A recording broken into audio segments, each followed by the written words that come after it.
And aloha America, or at least our YouTube audience here, and we're waiting to connect with Republic Broadcasting to get our Pauhana Friday show going. And so I'm not exactly sure why we have a problem.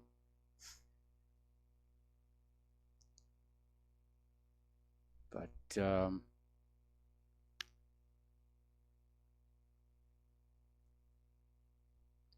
anyway, happy Fridays, and especially Pauhana Friday, which for those of you who don't know, that's the Hawaiian phrase for end of work. And so, Pauhana Friday. Okay, coming up here on the top of the hour, at which point my intro music is supposed to start playing. So, I'm going to just start talking, and hopefully RBN will be along very shortly.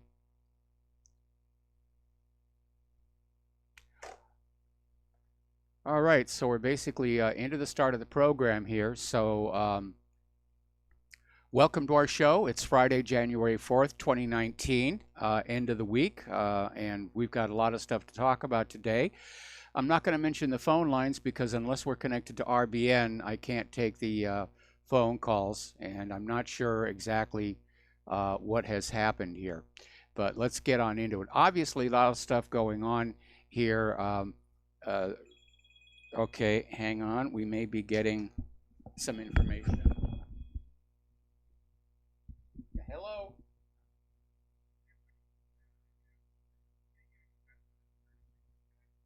I'm not on Skype, I'm on Twitch. No, I'm not seeing anything.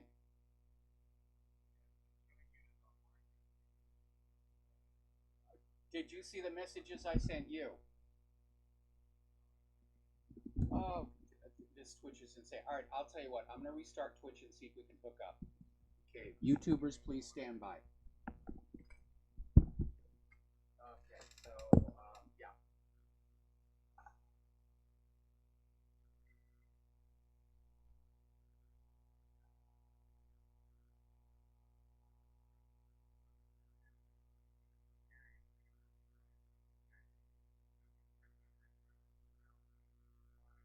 Yeah, well, as of that last update to Twitch, it seems twitchier than usual, and I'm glad we're switching to another system this month.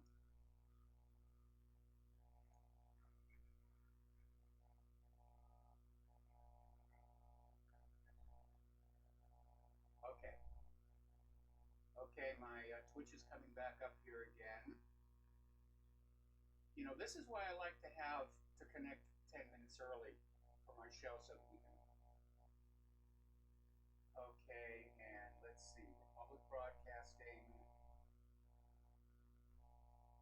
and okay, I see messages left for me last evening, but none of the ones I sent this morning. Can you see me now?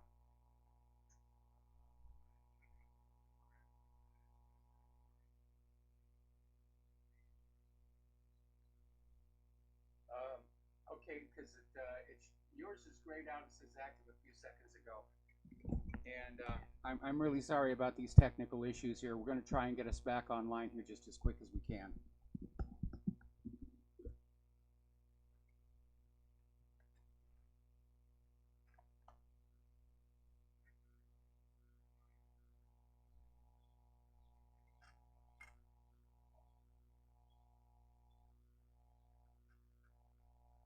Okay, let's. Okay, let me put on my headset because it says I'm connected. What really happened with your host, Mike Rivero. You're listening to the Republic Broadcasting Okay, Network. got sound. Here is your host, Michael Rivero. And aloha America, welcome to our show here today, and sorry for the late start. We had a little bit of a technical issue that came on up, and thanks to all of my viewers over on YouTube who bore with us patiently while we got through all these technical glitches. And just so that you know, we are working on getting a whole new system of remote broadcast ready to go as of the 1st of February, and we're told not only is it going to be more reliable, it'll also have a higher sound quality, and that, of course, is going to make everything better for everybody. So anyway, it is Friday, January 4th, 2019, Powhatan Friday. The phone lines are now open, 800-313-9443. And getting into the news here, the House of Representatives is really not presenting a positive face to the American people, I think. And apparently last night, the new Michigan Democratic Congresswoman Rashida Tlaib spoke to a crowd of supporters over at MoveOn and basically just railed on President Trump, ending with, and I quote, "We're going to go in there and we're going to impeach the mother. You can fill in the rest." And of course, the crowd cheered. "Oh my goodness, yeah, we're gonna get that." And the optics on that are really very, very bad. And as a matter of fact, a lot of Democratic leaders came on out and said that was really not appropriate. First of all, to use that language. Now, they don't have a problem with impeaching President Trump. They absolutely do not. But they definitely think that she made the entire party and the House of Representatives look really bad. And apparently, California Representative Brad Sherman, who introduced the articles of impeachment that are currently in the House against Donald Trump, was shocked by Rashida's commentary. And Costa would tell CNN reporter, "It's inappropriate. We have our differences, but we need to set a higher standard." And I absolutely agree. It was a wholly inappropriate thing for her to say. And maybe she's just sort of still on that high of having won and being in the House of Representatives, but a little bit of decorum, because that Congress, both House and Senate, is in fact supposed to represent we the people. And I don't use that kind of language. And I don't get personal with people I disagree with. And I agree we should have a higher standard. Okay, we're going to do a shout out now to our honor affiliates who are just now rejoining our network. So the House is already getting to work, and they did go ahead and they voted a spending bill without any money for the border wall.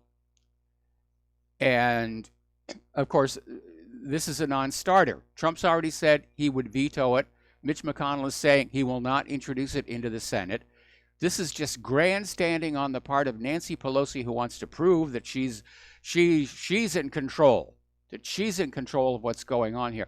And they had another meeting. Schumer, Pelosi, and Trump had another meeting this morning, which went nowhere.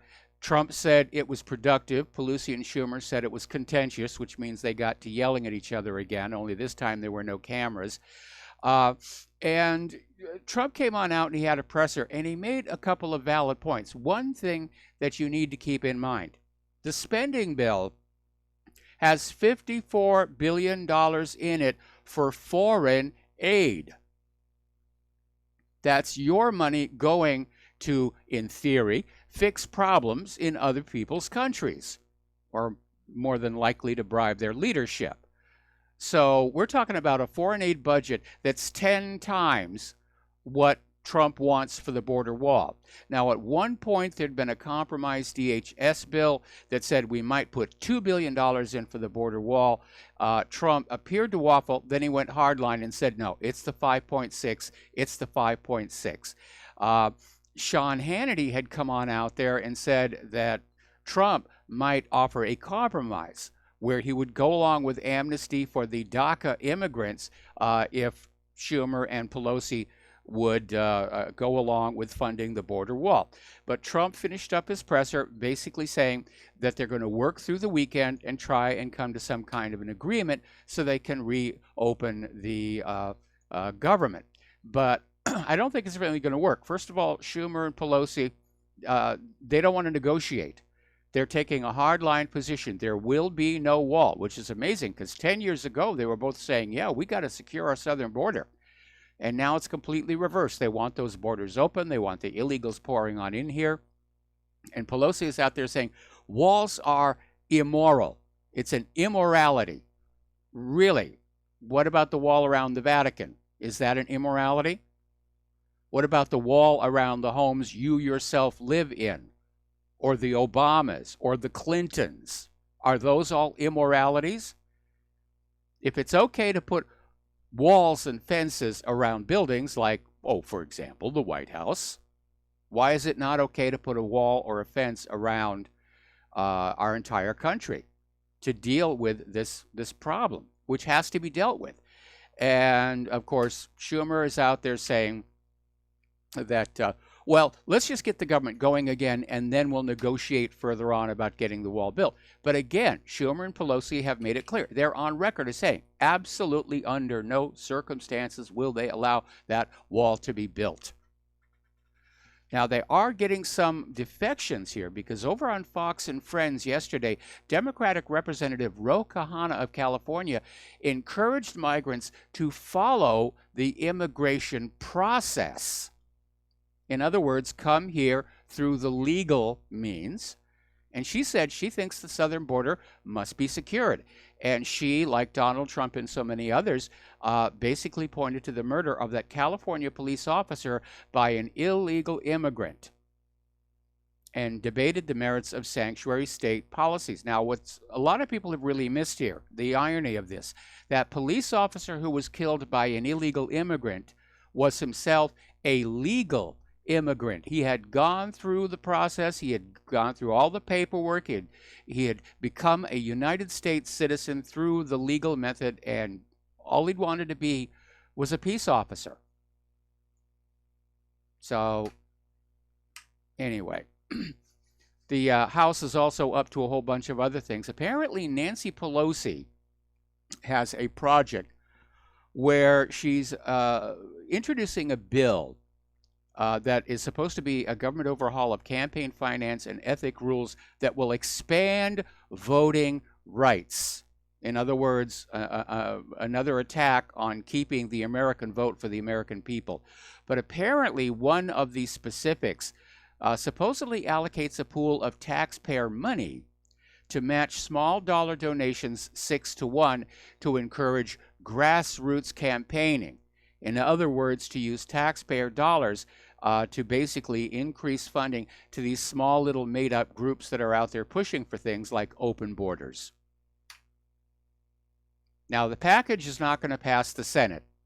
The Senate is going to stand firm against the House abuses. But the idea of government-financed campaigns means the state is allowed to allocate money to preferred parties and campaigners while dissuading non-preferred.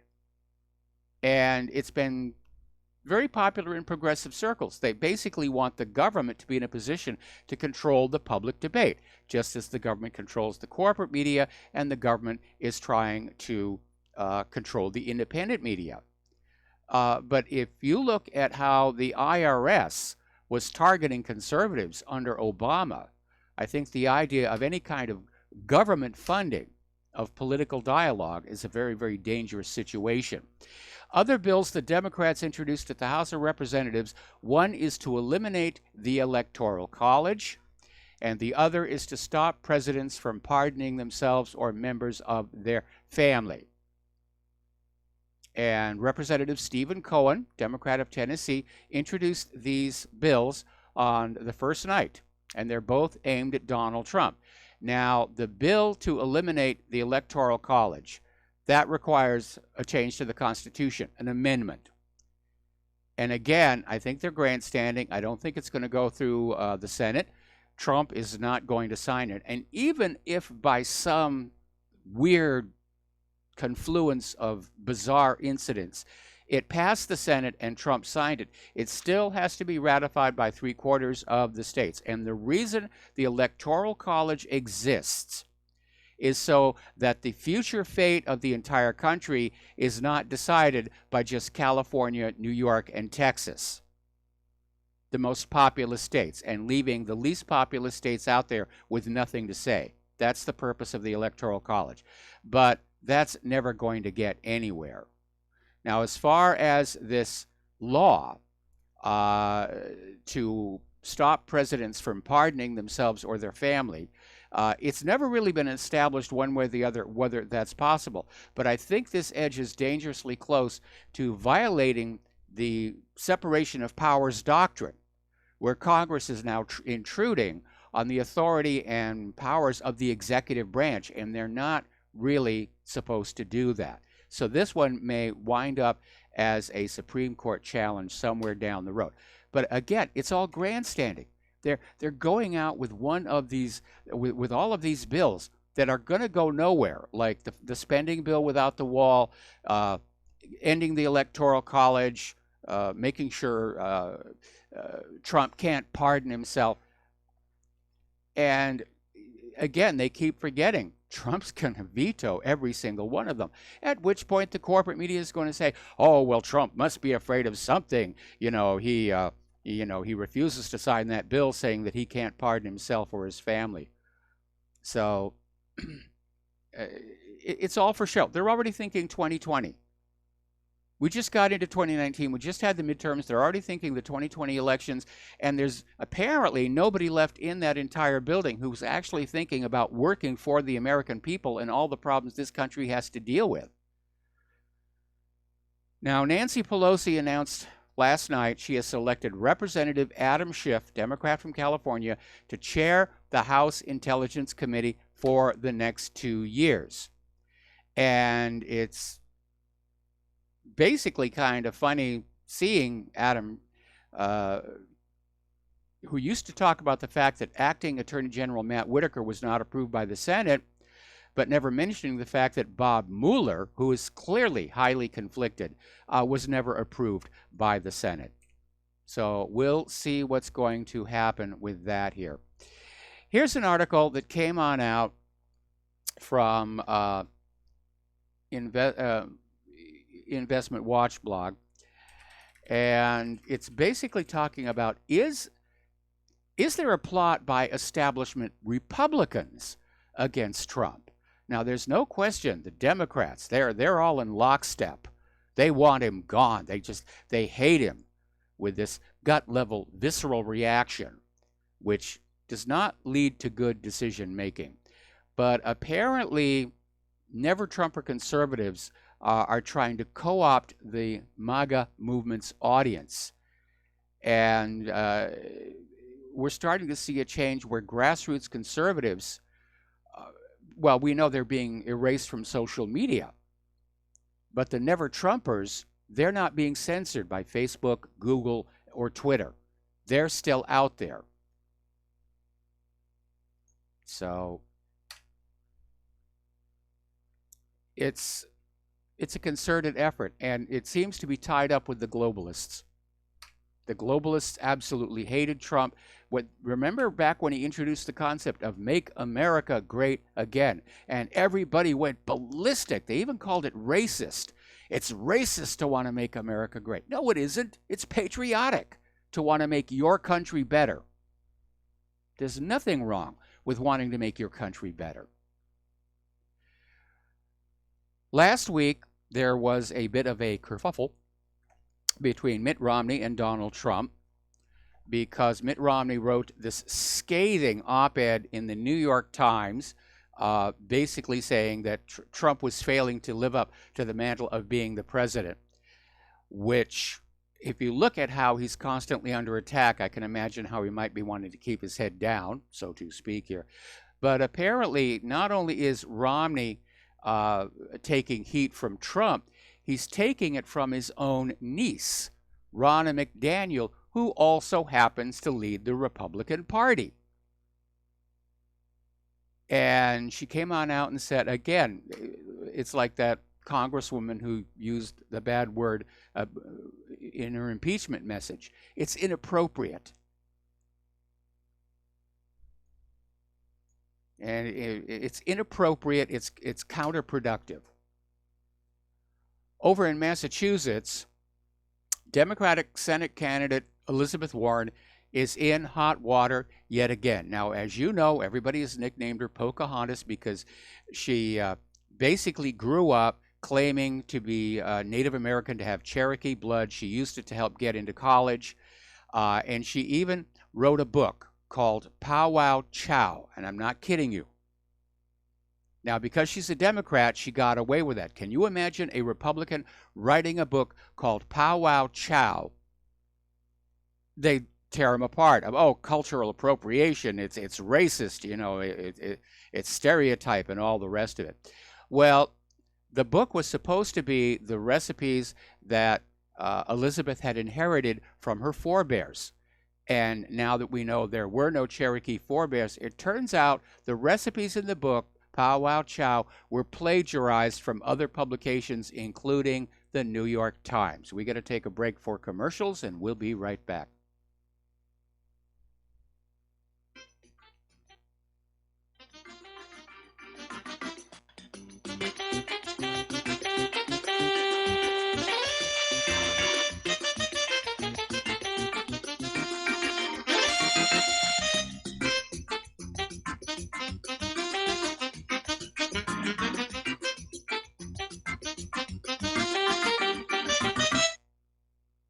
The First Amendment in the Bill of Rights limits the government's power by ensuring freedom of speech and preserving the rights of the people. Every day that passes, our rights gradually slip away. It's time to take a stand and let the government know we're tired of losing our rights. LibertyStickers.com will allow you to express your rights and allow millions of people to see you stand up for what you believe in. LibertyStickers.com carries the largest selection of bumper stickers online, ranging from political to humorous, and is your #1 source for Ron Paul for President stickers. As always, you can find your favorite stickers that protest the war and the president. Don't see what you're looking for? Liberty Stickers will custom make stickers that will let you get your message across for all Americans to see. Go to LibertyStickers.com and see pre-made stickers that will get everyone talking. That's LibertyStickers.com or call 877-873-9626.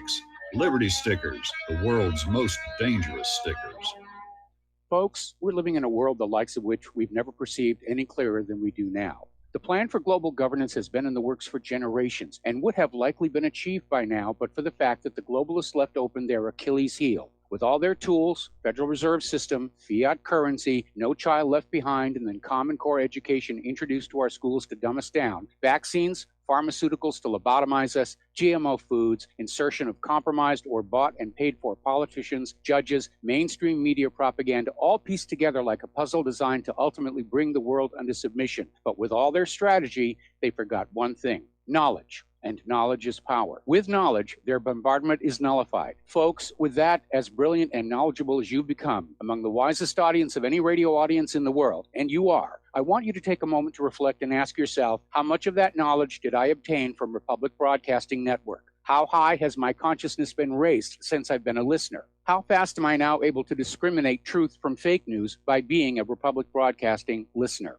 How clear am I now able to see the world since I've been listening to RBN? Ask yourselves those questions, folks. Then ask yourself, what is that knowledge worth to me? Like my morning coffee, how would I survive without it? A voice of truth in a sea of lies. Do we not all need to make sure it survives? Like public broadcasting, we are now finding we can only survive with listener support. Censorship, advertisers being attacked, truth itself being attacked. It's the only way through this. We at Republic Broadcasting humbly ask you to become a supporter. Look at your budget and make a determination of what Republic Broadcasting is worth to you and what you can afford on a monthly basis. Go to republicbroadcasting.org and pledge 20, 30, 40, 50, if possible, 100 a month or more if it's affordable. Click the donate button and become a regular monthly donor. Assure both us and yourself that Republic Broadcasting truth will continue to flow like that morning coffee. The network thanks you.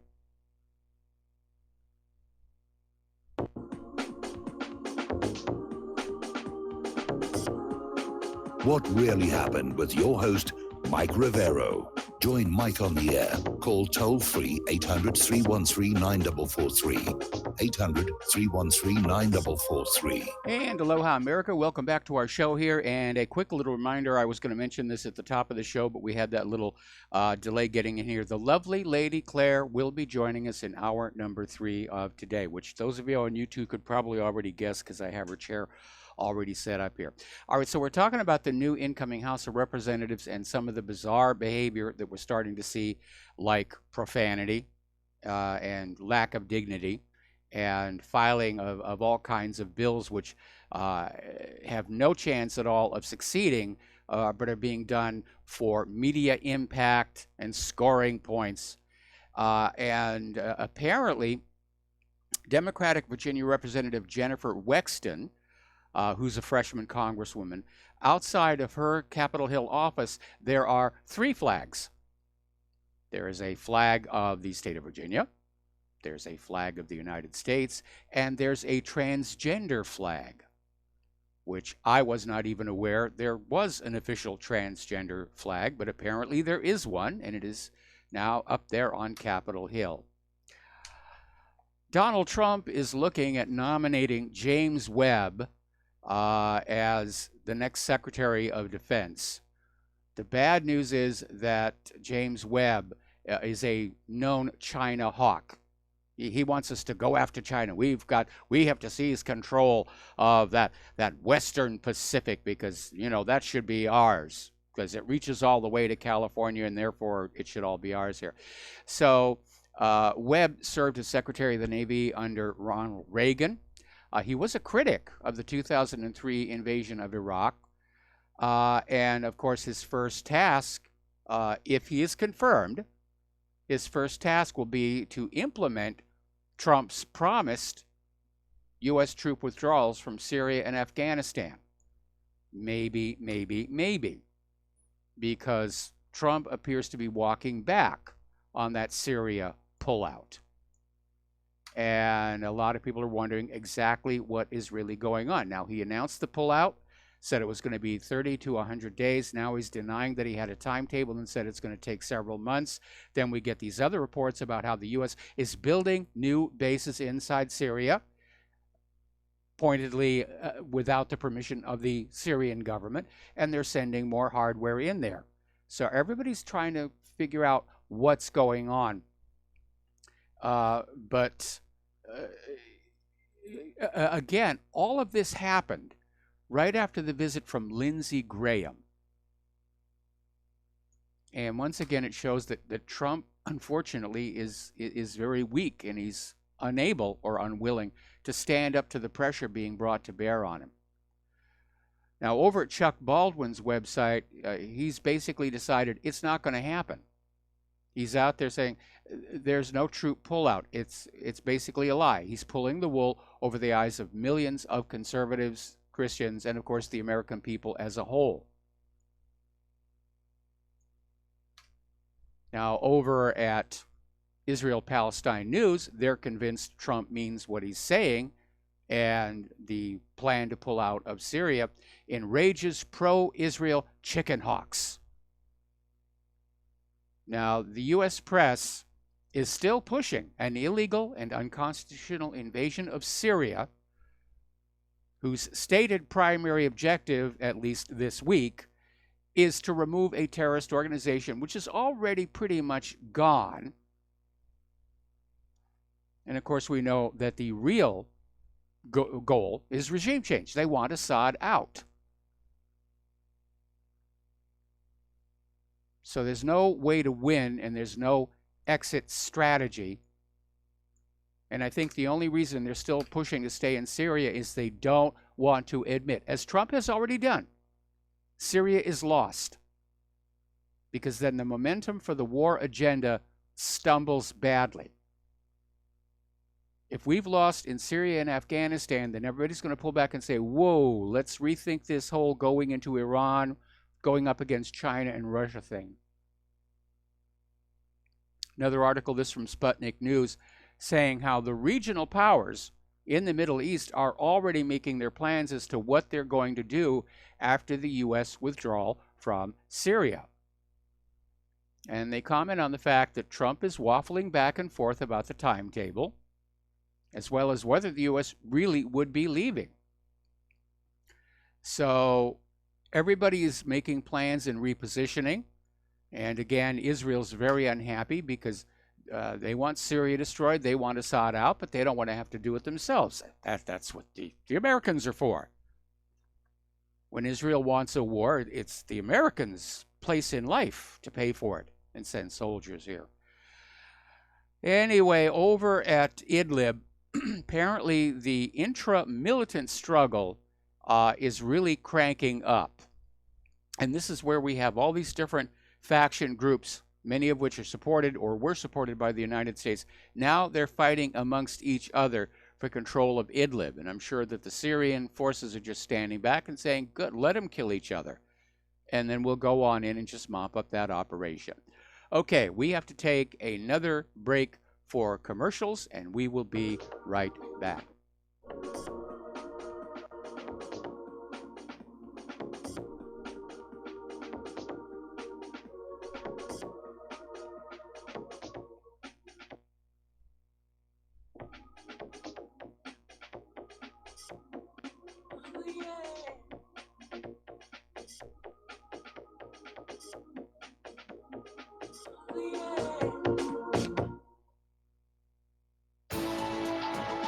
You are tuned in to the Republic Broadcasting Network. Visit our website by going to republicbroadcasting.org.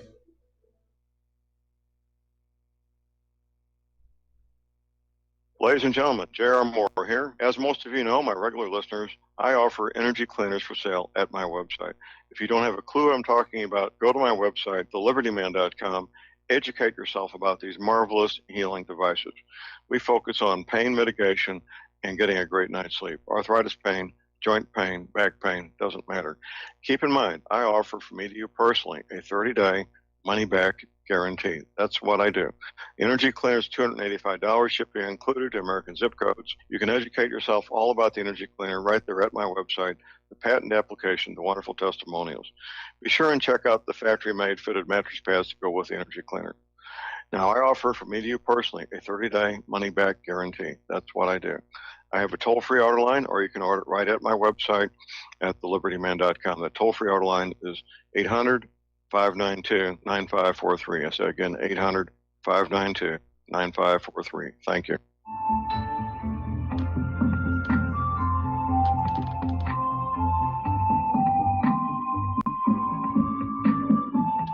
Do you know there is an ongoing war right here in America? Are you aware that U.S. citizens have been classified as enemies of the state since 1933?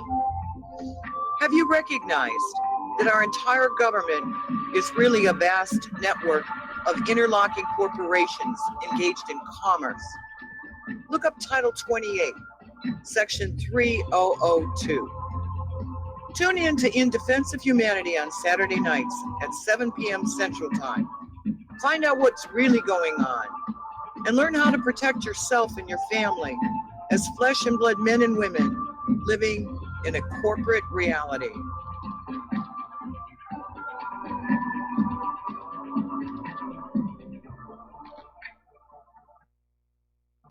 Withoout the right accessories, any guy can be off the mark.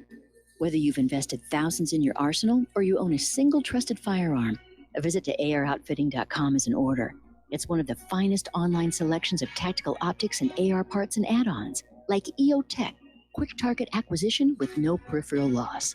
Browse the full range of Nikon scopes and binoculars.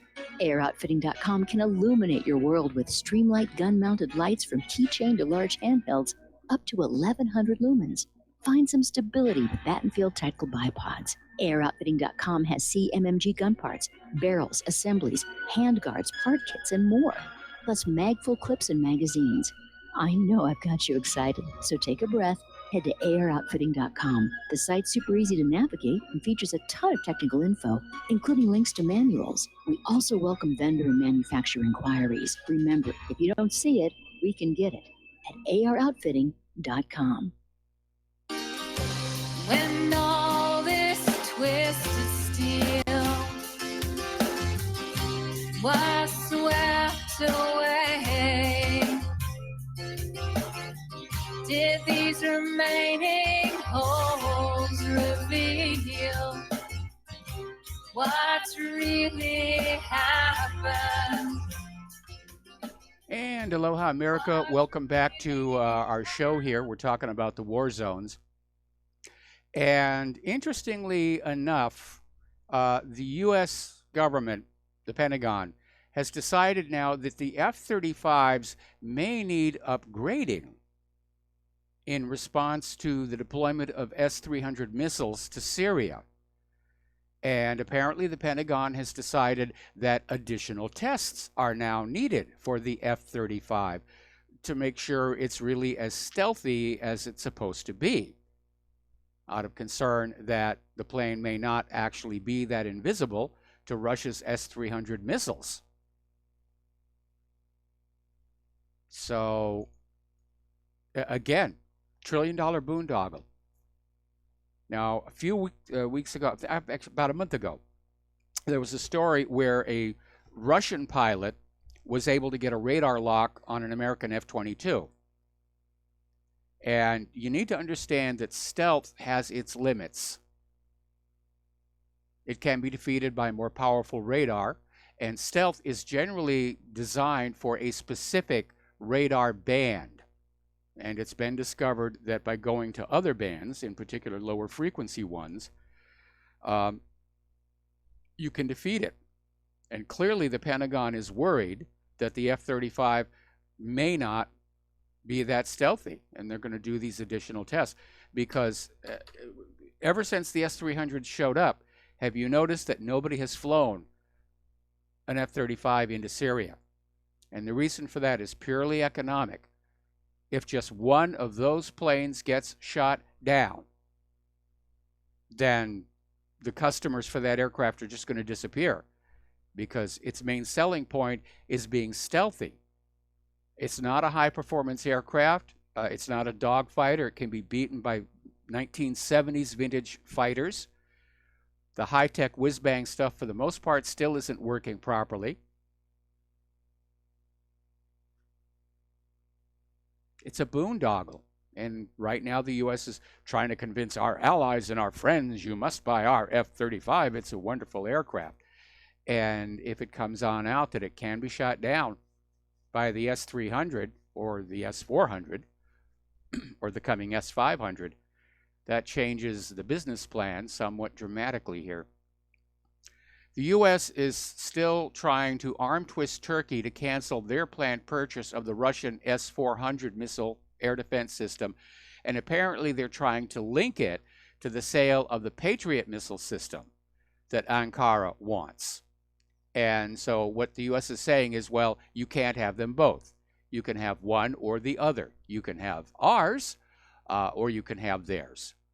And right now, the relationship between Turkey and the United States is very much up in the air because of what's going on over in Syria in the Kurdish regions. And nobody's really sure who's on whose side just yet. Erdogan is a wild card, primarily because of the fact that he thinks the United States was involved in that failed attempt to remove him from power a few years ago. And the fact that the cleric that Erdogan says was the mastermind for this is still living in the United States under U.S. protection. Although now there's talk that he may be sent back to Turkey, which shows you how much the United States believes in loyalty to those who serve their interests here. Now, Iran is getting ready to launch a series of 3 space launch vehicles. They want to put satellites into orbit. They have every right to do so. But Mike Pompeo is out there saying, well, you know, Iran can't do that because these space launch vehicles incorporate technology that is identical to that used in intercontinental ballistic missiles, and that would violate UN Security Council Resolution 2231. Now, UN Resolution 2231 endorsed the 2015 nuclear deal, which did not get into the issue of the missiles. It was all about Iran's nuclear reactors, about their enrichment plant, and Iran went along with it. But don't forget, Trump has pulled out of it. And so Iran's foreign minister Zarif is saying, you left the deal. You're not in any position to lecture Iran on UN Resolution 2231. It's no longer any of your business. Iran has also sent messages to the neighboring nations in the Middle East, basically requesting that they do not invite the United States to the Persian Gulf. and basically saying that the United States will come on in and they'll be hatching plots against Iran and not eventually plots against the other countries. I mean, look how many of those Middle Eastern countries the United States has gone into and mucked about. Yemen, Libya, Syria. There aren't that many nations in the Middle East. The rest of them got to be getting a little bit nervous.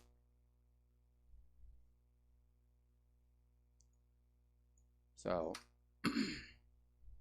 now it's like we've got what, 700 plus military bases around the world. We're currently involved in Afghanistan, Syria, Libya, Yemen, several places in Africa. According to Bernie Sanders, we're involved in military actions in 77 nations around the world. Some of them very, very small, but still.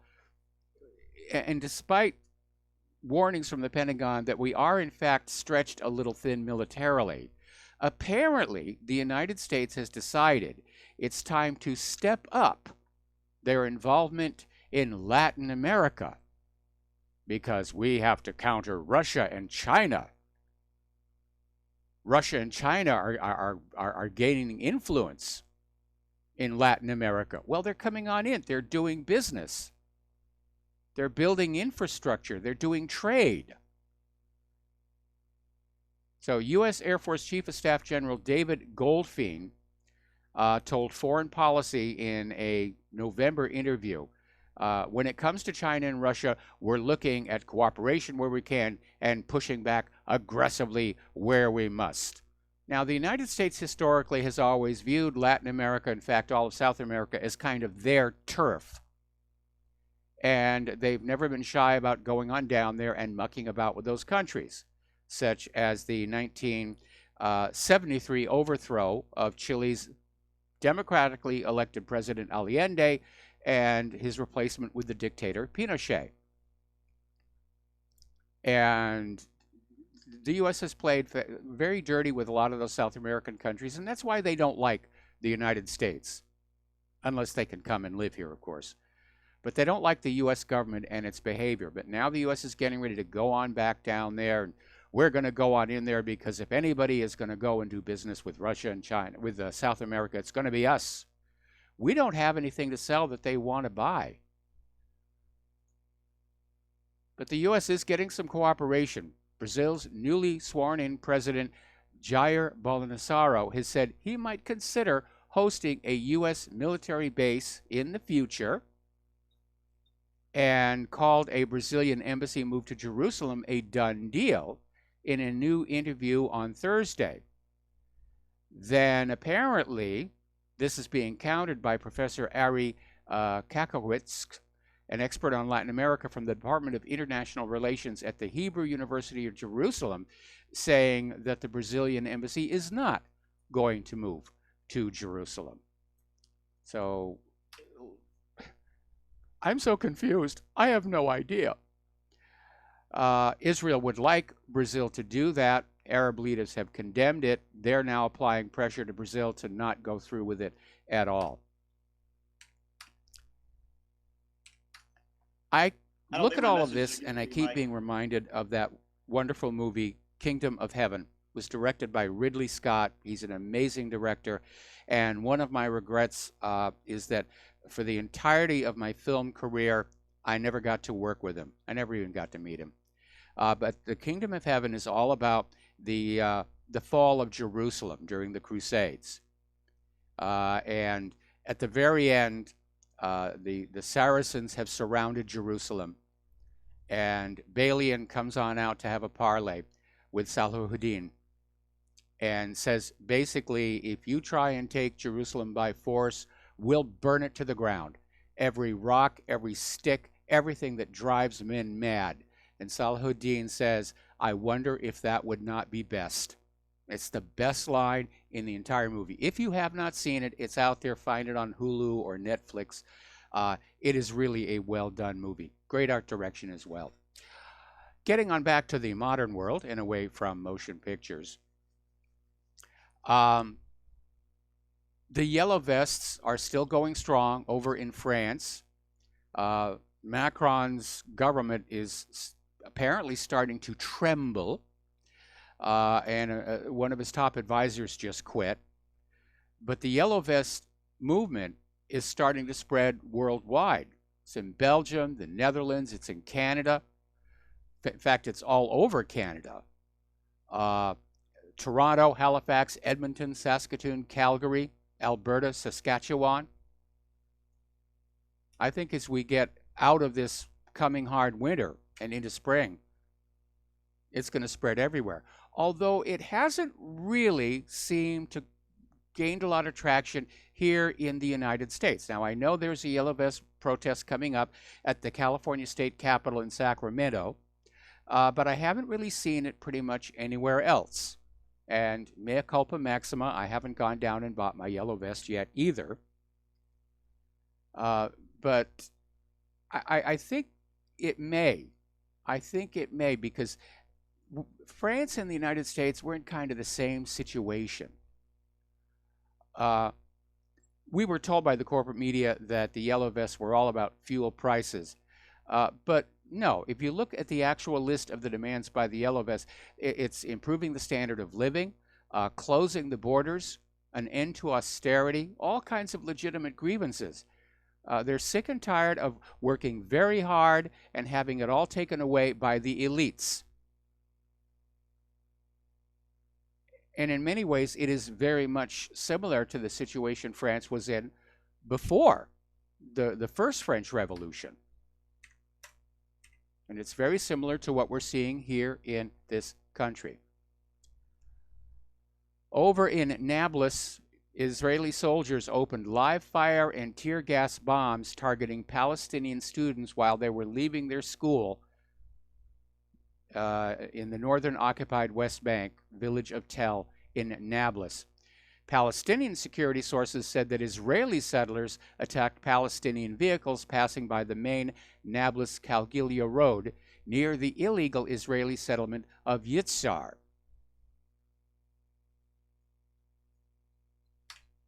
And they're just shooting here, and I think nothing illustrates that better than this story. This is out of B'Tselem.org, where apparently Israeli forces shot and killed 3 Palestinians, claiming they had basically driven through a checkpoint and intentionally ran over Israelis. And unfortunately, the next day, the military announced that the car, in fact, had not broken through the checkpoint and no Israelis had been run over. They just shot and killed these 3 Palestinians for something that did not happen. So we're looking at wars here, wars there, and we need to remember wars do not begin with the declaration of war and end with the declaration of victory. The run-up to war precedes it for quite some time, and the aftermath can last a long time. And apparently over in France, in the Somme battlefields, they are still cleaning up that mess. In 2016 alone, bomb disposal experts collected 25 tons of ammunition from the Somme battlefields. And experts are saying it'll probably take hundreds of years before the area can be declared safe. We have a lot of that same stuff out here in Hawaii. At the end of World War II, they dumped unused ammunition just off the coast here. And it's marked on the maritime charts. No drag netting here. Careful dropping your anchors here. Okay, and let's see. Oh, we are not getting messages. We have callers on the line. Boy, this... Okay. Yeah, the Twitch text window has stopped working. All right, so let's take Jim in Michigan. Aloha. Welcome to the show. What's on your mind? Hey, Mike. Happy New Year, my friend. Happy New Year. I guess I just like, well, thank you so much. And to your beautiful wife there, too. I had my daughter and her boyfriend, which is he's a gentleman. He's the best guy that she's ever been with, over for Christmas, and we did somehow get on the topic of global warming. And his background is physics, okay, as far as college is concerned. So I guess the conversation, and I really shouldn't have even been in the conversation because I don't have that much scientific knowledge behind me. To actually prepare for a discussion like we had, it would take me 2 or 3 weeks of, researching the whole thing. But what it came down to, I guess, was the fact that he said, as a physicist, that the science is there, that it's undeniable that we have global warming. Well, it's very deniable. The Earth is actually cooling. And this next week in Great Britain, we're going to see some major, major cold, wet weather. Even NASA is now admitting that, yes, the Earth is starting to cool. And if you read my ClimateGate article, you will see that the scientists who are desirous of funding and media attention are always out there saying, oh, we're on the edge of a new ice age, or we're on the edge of this or that. Climate is always going to be climate, and the human impact on it is microscopic. It's a fashionable, trendy thing to be involved in. Oh, yes, I'm opposed to climate change. Really? How are you going to stop nature dead in its tracks? Because that's what climate is. It's part of nature. And you have a point too, but if you look at the math, okay, what they use as a scale to figure out the upcoming trends as far as global warming, the science is correct. But here's the deal. Because he's a physicist, he's using calculations that the mainstream puts over. But if you look at, are you familiar with Lord Monckton? Yeah, I am, and unfortunately, I'm going to have to let you go because we got to do a commercial break, and I got a bunch of saved up calls here. Suffice it to say, those charts you're being shown are from computer models, not actually field collected data. We'll be right back after these words from our sponsors.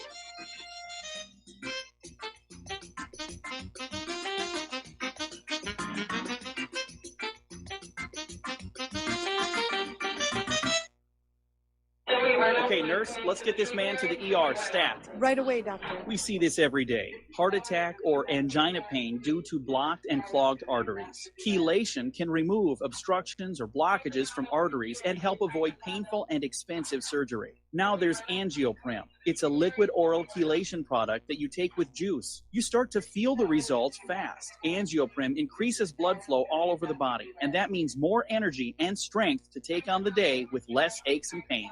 60 years of research has gone into chelation, and Angioprim is the result. A safe and easy way to unblock your veins and arteries from buildup that slows circulation. Paging Dr. Jones. Please report to the emergency room right away. Log on now for a special radio offer from Angioprim. That's angioprim.com/radio. ANGIOPRIM. Angioprim.com/radio or call 877-882-7221. That's 877-882-7221.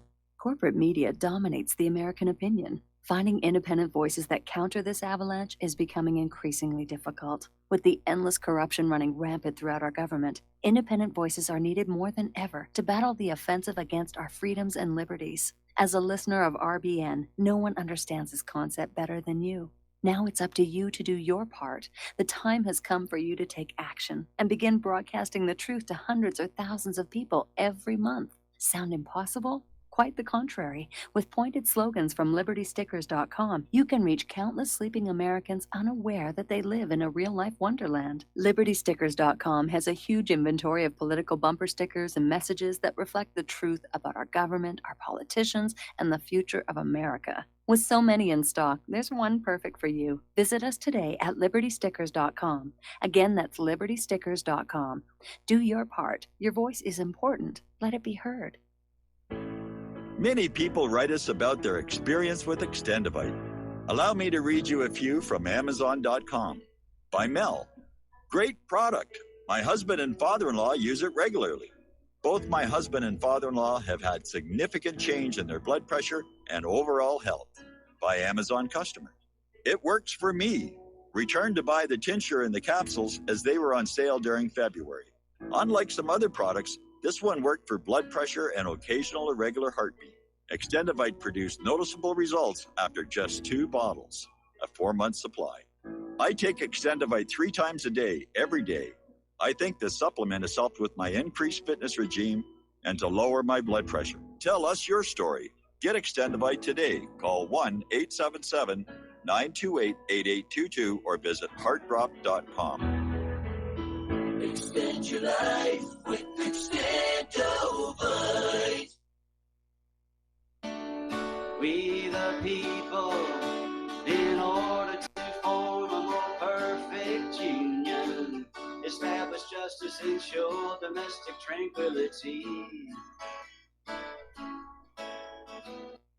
provide for the common defense, promote the general welfare, and secure the blessings of liberty. And aloha, America. Welcome back to our show. Let's grab some more phone calls here. And again, I apologize to all of you for not getting to you, but our communication system, which is going to be replaced, okay, the text window has quit working for some reason. And anyway, Al in Canada, aloha. Welcome to the show. What's on your mind? Hi, Mike. I had no problem at all listening to you in the last segment. I mean, you were on fire. No, the audio is working just fine, but there's also supposed to be a text window through which I can communicate with our board op, who tells me when there are people waiting on the phone lines, and apparently that has simply quit working, and apparently Twitch is going to stop supporting voice and video as of February 1, and that's what's forced our hand to get a new system. Yeah, I guess there's no money to be made in telling the truth. No, there isn't. You know what? I can attest to that. Well, Mike, I'm telling you, you have that, you're there. You should consider getting into politics. I know you're at the quote-unquote retiring age, but in my opinion, I think you're at the age where you can do a lot of good for a lot of people. I originally phoned in to talk about when you were talking about war. And the United States war budget is just insane. It's huge. All the ancillary, businesses and it costs and everything else. But anyways, if peace were to actually break out in the U.S. government internally and on foreign soil, Mike, what would those war profiteers do? They'd look to start another war. I mean, that's what keeps them in business. They don't want peace any more than the medical industrial complex wants health. Their money is in conflict, and if they can't get one, they'll make one. I mean, if you go back and you look at the history of World War I, you get there was this German family. They're very, very wealthy. I'm blanking on the name of it, but they were industrialists and they were weapons makers, and they were into a bunch of other things. The Krupps. The Krupp family, and they're still around today, although today they make coffee pots and things like that. And they were very heavy players in politics, trying to manipulate the war because they wanted to sell the weapons. And you're always going to see the owners of weapons companies out there saying, we've got to go to war over here. And my concern is how many members of our Congress have stock portfolios just loaded up with stocks from the defense contractors, and that's why they're out there saying, yes, let's go up against China, let's go up against Russia, let's send our kids over the entire globe and try and take it all over. They're making money. Even if we were to lose the war, they would come out very rich at the end of it.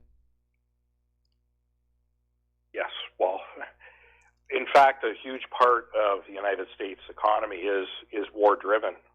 Yes, sadly it is. Crazy. Sadly it is. It is.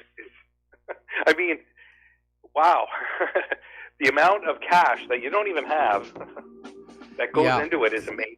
It is, and and it's all borrowed, and our great-great-grandchildren are expected to pay it off. Al, got to let you go. We got to do a station break, and we'll be back with more phone calls after these few words.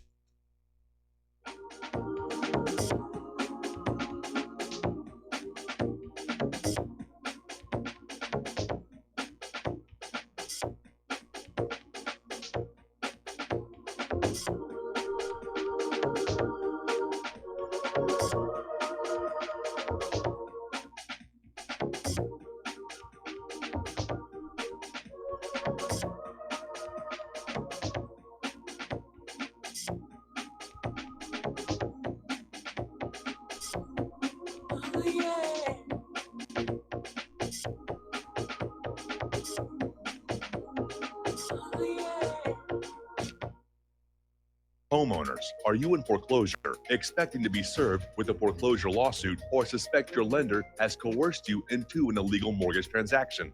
A huge number of mortgages made in the last 10 years have legal issues and are possibly defective. State laws and the U.S. Supreme Court have upheld that defective mortgage documents are grounds for foreclosure defense and for counterclaims in favor of the homeowner. If your mortgage has been sold or assigned since closing the loan, it may be defective and you may be paying the wrong party, and the lender may not have standing or the right to foreclose or collect payments under the law. If you would like to know if your mortgage is legal or not, or know if you are paying the right party, we can help. Our initial consultations are free of charge. We are not attorneys. We are legal researchers and work closely with experienced lawyers who know how to help you find the evidence to help you keep your home. Call toll free 1-855-2-KEEP-IT. That's 1-855-2-KEEP-IT today. This is RBN, the Republic Broadcasting Network.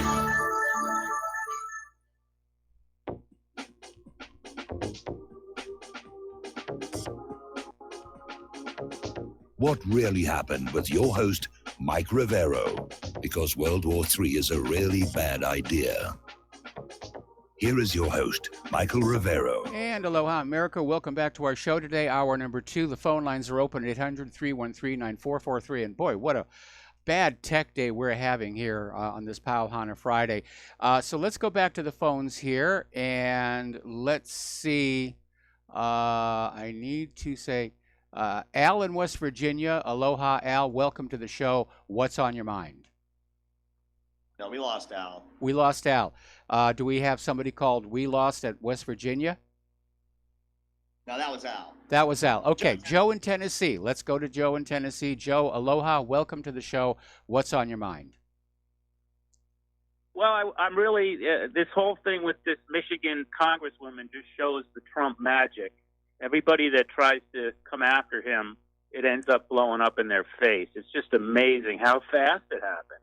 I mean, to have a Muslim woman who swore in on Thomas Jefferson's Quran, like cloaking herself in religious garb, to say those kind of words in front of her kids, too, her 8-year-old kid, about the president, whether you like the president or not, you expect her to honor the dignity of her representation of the Muslim faith. She ought to, if she goes to Saudi Arabia, she'll probably get stoned. The embarrassment she was to the Muslim people. Well, but hang she's not on, really hang on. Slow down for a little second. Slow down for a second, because I did a little work. I wanted to check in on this, and apparently, Islam does not really have a specific prohibition regarding obscenity, and it's in poor taste. There's no question about it.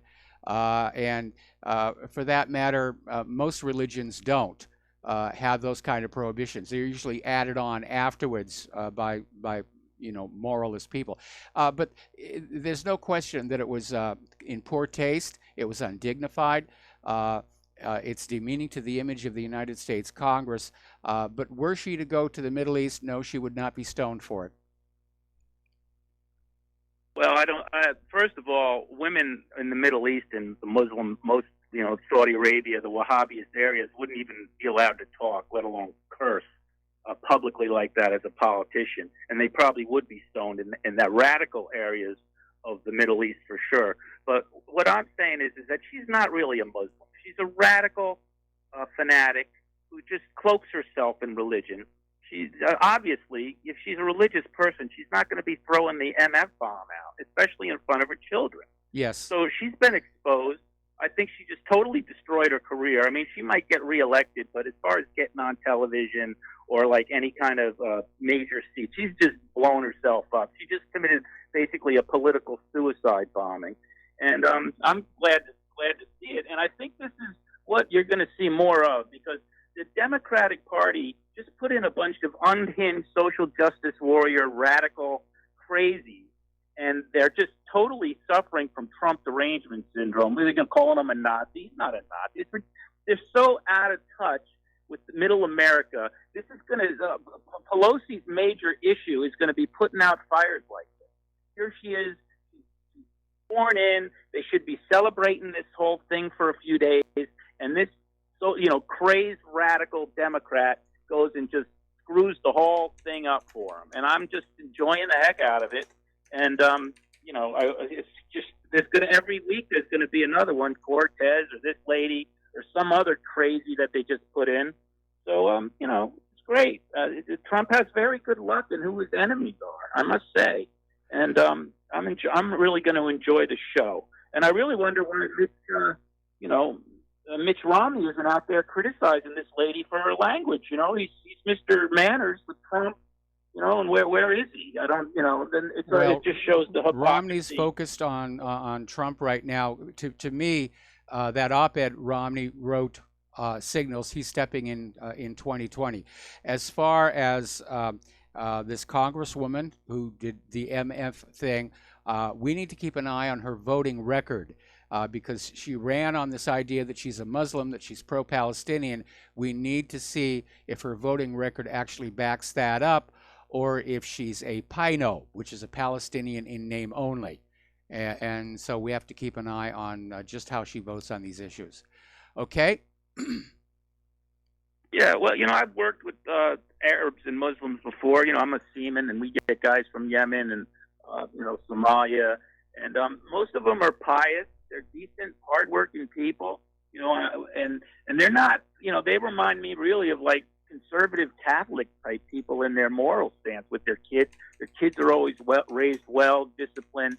They're not for abortion. I could imagine them like really being upset by this lady. I mean, she's an embarrassment. She really embarrassed herself, and it's a shame because I don't like radicals. I don't like crazies. But I have a place that I can, be open-minded to Muslim people. Most Muslims aren't part of this radical craziness, and the radicals embarrass them as a religion, whether it's guys ISIS cutting people's heads off or radical crazy American women who use the cloak of Islam and go use vulgarity like that. I mean, has anybody ever, a congresswoman or man ever said those words? I've never heard it before.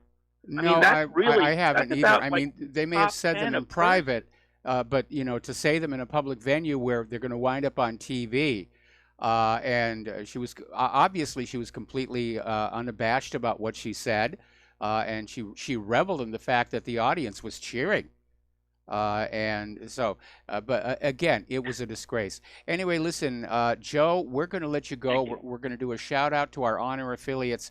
Who are just now rejoining our network. We're going to take 2 more phone calls, and then we're going to close the phone lines because we're trying to deal with all this technical issue, and we may open the phone lines again later in the program.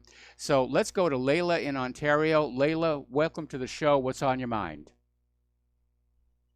Mike, the first thing I wanted to address is the reference to Saracens. That is a pejorative term.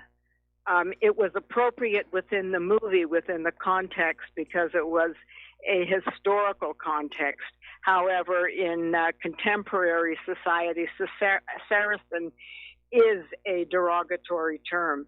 As for that Muslim woman in Michigan, I think Jim is absolutely right. I don't know what the woman said, but no respectable Muslim society would tolerate a woman using any kind of even mild profanity, even in a small social circle, let alone in her exalted position. And if the people were cheering her on, America has a great deal to be worried about.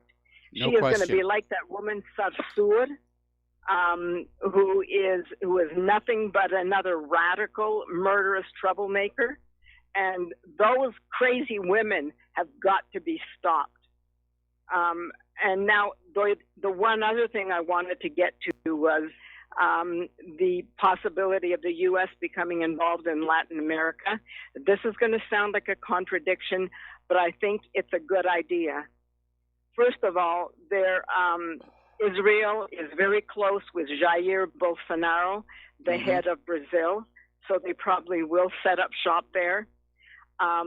There's going to be a lot of turmoil in Central and South America, because I don't know if you realize this, but there are tons of Palestinians there who went there not because they were chased away, by the Zionists in 48 or by the Muslims since then. A lot of them are Christians. They were chased away during the Ottoman Empire. They have been there that long, since the early 1900s and late 1800s, and still consider themselves fanatical Palestinians. So there's going to be a lot of problems there.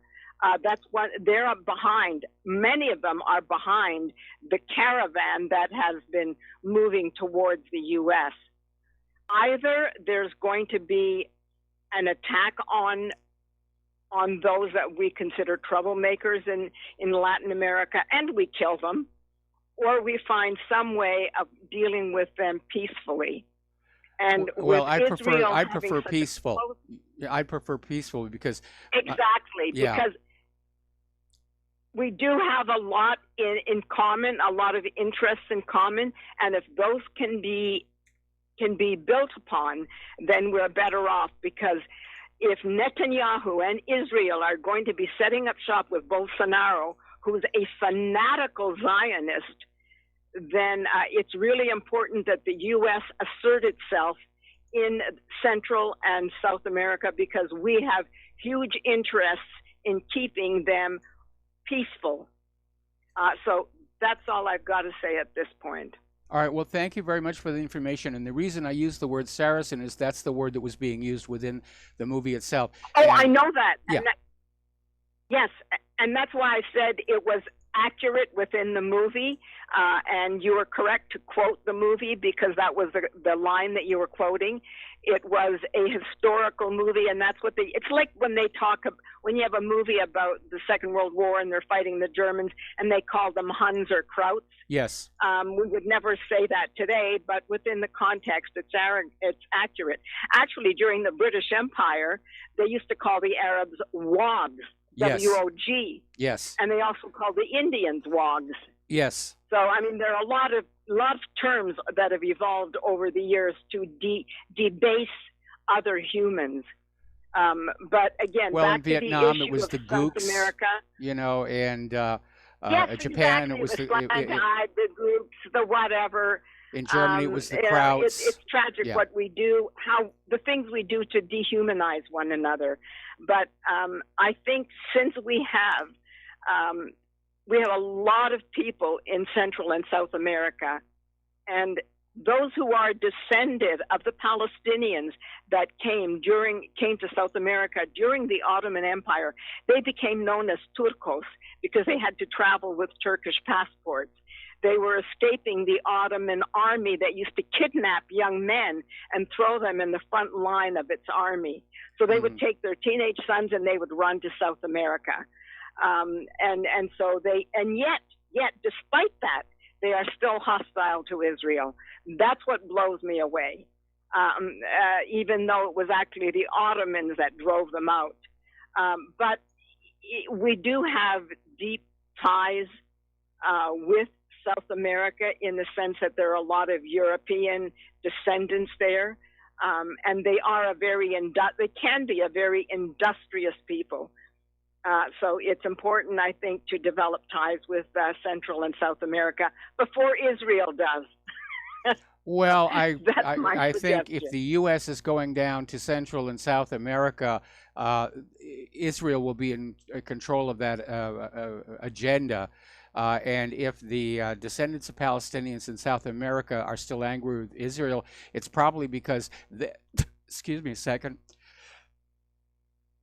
they are not allowed to return to Israel because they're not Jewish, and that might be a little bit of hostility there. Anyway, Layla, got to let you go. I have a lot of hostility because of that, too. I mean, I can't even go back, even though I was born there, and a lot of other people do. However, many of those that have been there since the mid-1800s.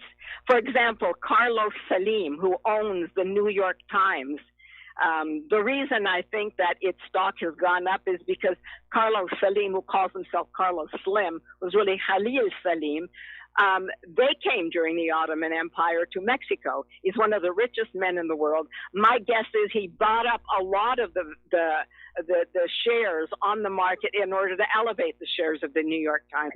He can afford to do that. Layla. Okay. One more comment, then I got to let you go because I got to get back to the show here. The stock price of the New York Times was elevated because its readership soared since Trump was elected. But a lot of people are thinking that the readership of the New York Times has shifted hard liberal, and that is why the editorial policy of the New York Times itself has gone hard liberal as well. Anyway, Layla, thank you very much. Have a really good weekend. We're going to take one more phone call here from Robert in London. Robert, thank you for waiting so patiently, and what is on your mind? Yes, hello. Hi, Mike. Happy New Year. Happy New Year.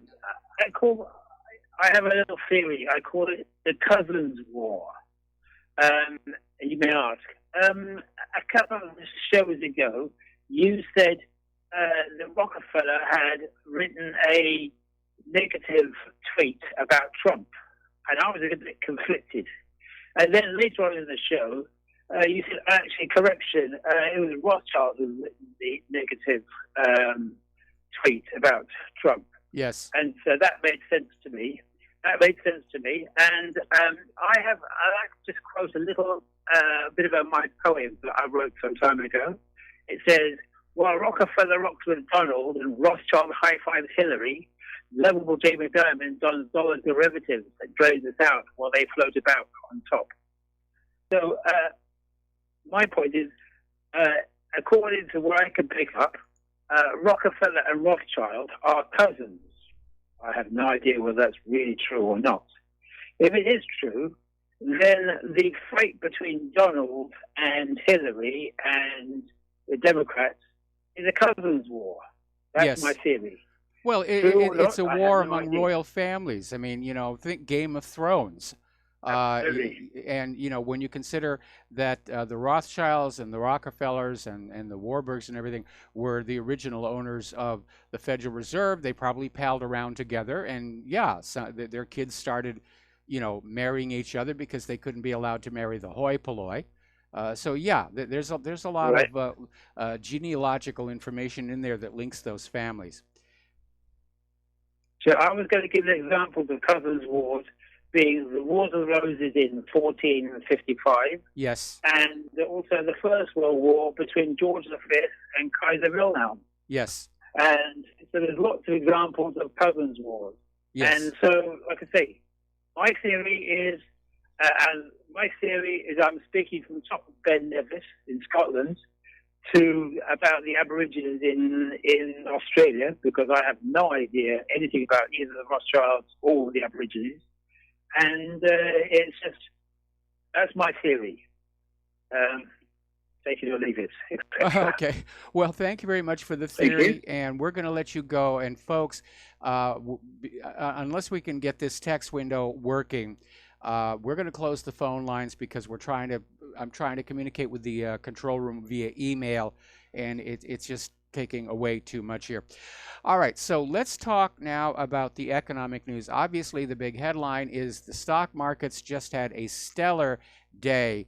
The Dow ended more than 700 points higher, erasing the losses from yesterday and adding a little bit more on top. So the money junkies are happy going into the weekend. They've had that Friday happy ending, which is traditional. And everybody's saying, oh, this is because there's progress on the China trade deal. And this is because there's, there was a good jobs number report, which we all know is made up numbers anyway. But there was a very interesting analysis that was done over at Investment Watch blog. Basically, somebody was tracking the futures market through last night. And apparently, starting at 8 p.m. in whatever time zone they were, the futures just started rocketing upward, meaning somebody was just buying futures like crazy. And that's how it was being done. That was the rescue mission. That's how the rigging is being done.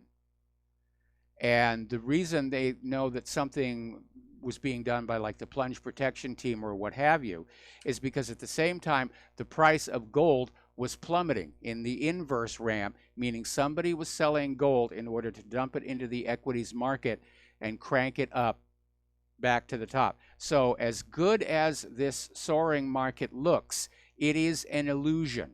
It is much as an illusion as the good job numbers and the rate of inflation and the GDP, because we're in a situation right now where the government is feeling they have to continue to lie to the American people about how great the economy is, how wonderful it's going to be in the near future, because if the American people really came to an understanding of what the economy's condition truly is, there would be rioting in the streets. So anyway, we're going to take a quick break for commercials. We're going to try and pound on machines and get things working, and we will be right back.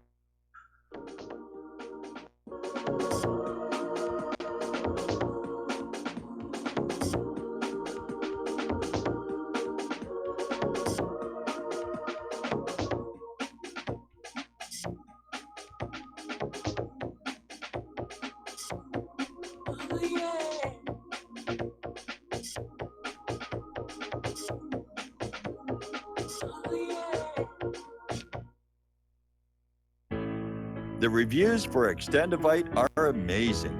Here are some from Amazon. September 2018. Extendivite works in keeping my blood pressure in the normal range. I've been using Extendivite for many years now. May 2018. Great product. I use regularly and I rarely get sick. March 2018. This product has relieved what appeared to be angina pain in my chest and shortness of breath after climbing stairs. I'm quite happy about it. February 2018.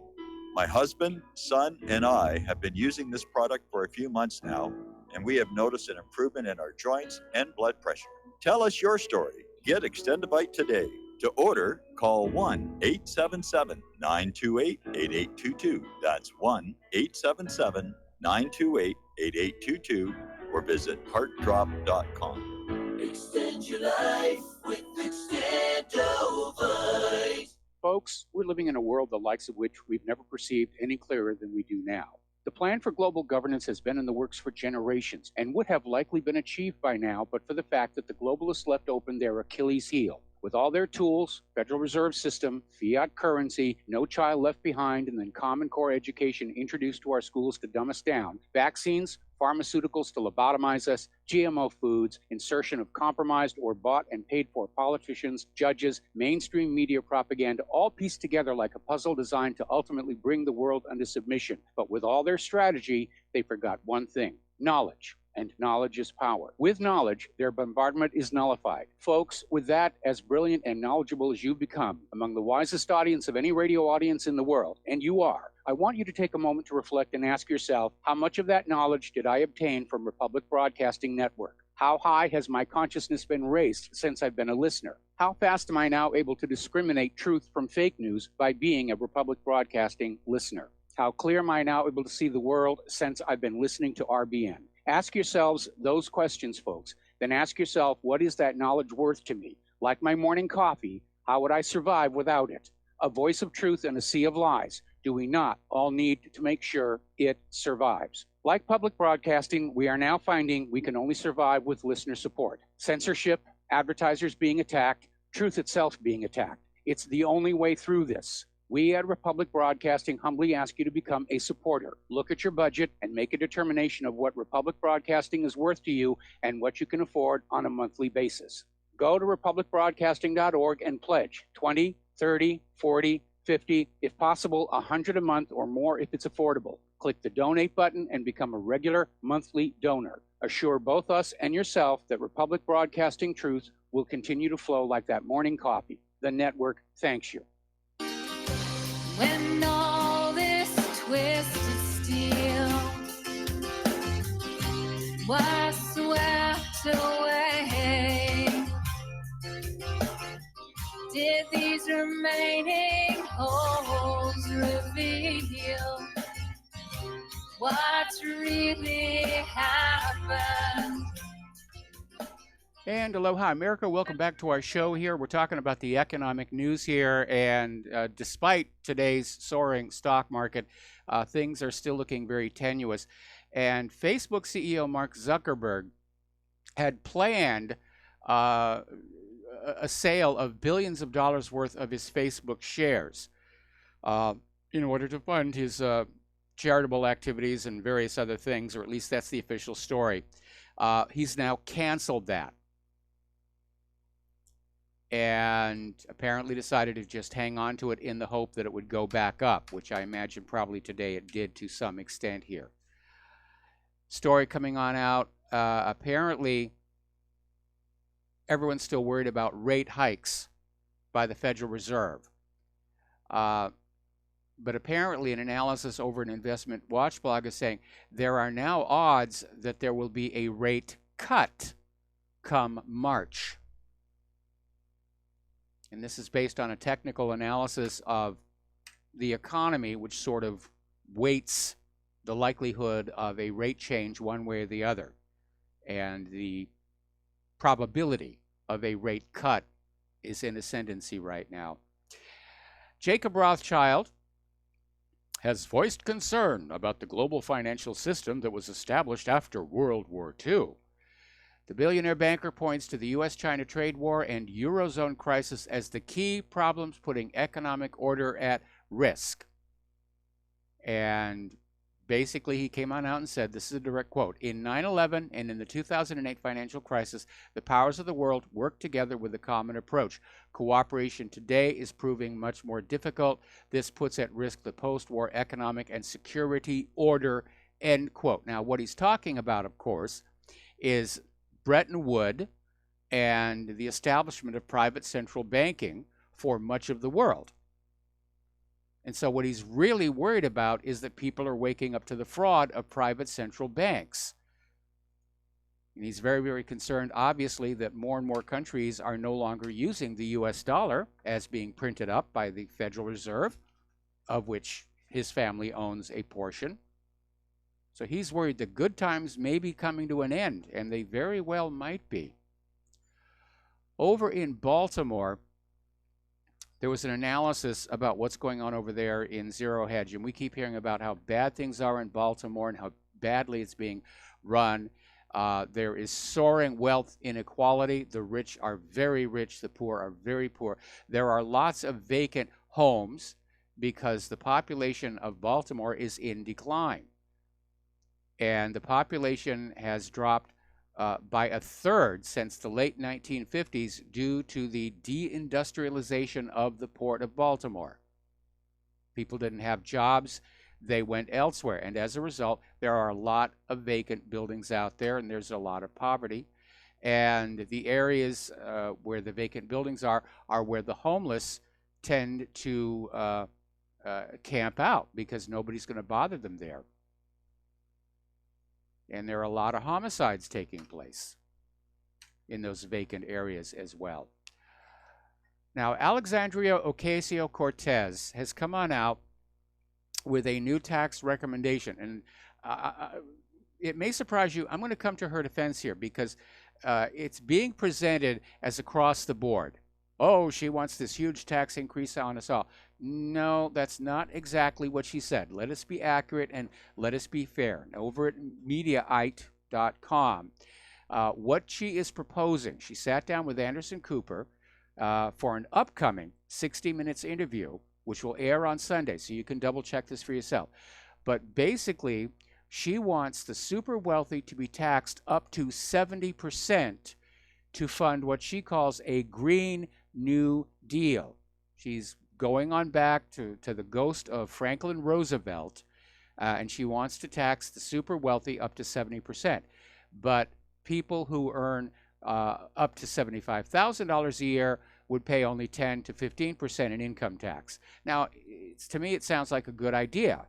And I'm sure to a lot of people, they're going to say, well, yeah, tax the people who've got the money instead of those of us who are struggling just to get on by. But when Franklin Roosevelt started his New Deal, it created a huge amount of hostility among the banker class, who saw it as an attack on their wealth and privilege. And this was the primary motive. They tried to organize a coup d'etat against Franklin Roosevelt based on the government that Benito Mussolini had set up in fascist Italy. And the Wall Street bankers recruited Major General Smedley Butler, who was one of the most popular military commanders of the age, to sort of get the military in line with a coup d'etat against the government. And Butler pretended to go along with it, pardon me, until he had a huge amount of evidence. And then, to his credit, he blew the whistle. And Roosevelt was, of course, furious, and the bankers said, "You can't touch us. If you arrest even one of us, we'll wreck your New Deal economy and we'll put the blame on you."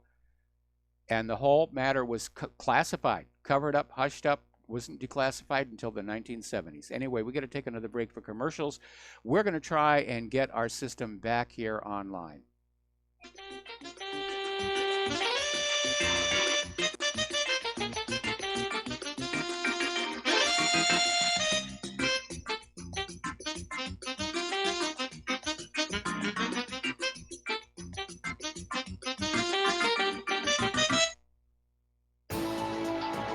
You are tuned in to the Republic Broadcasting Network.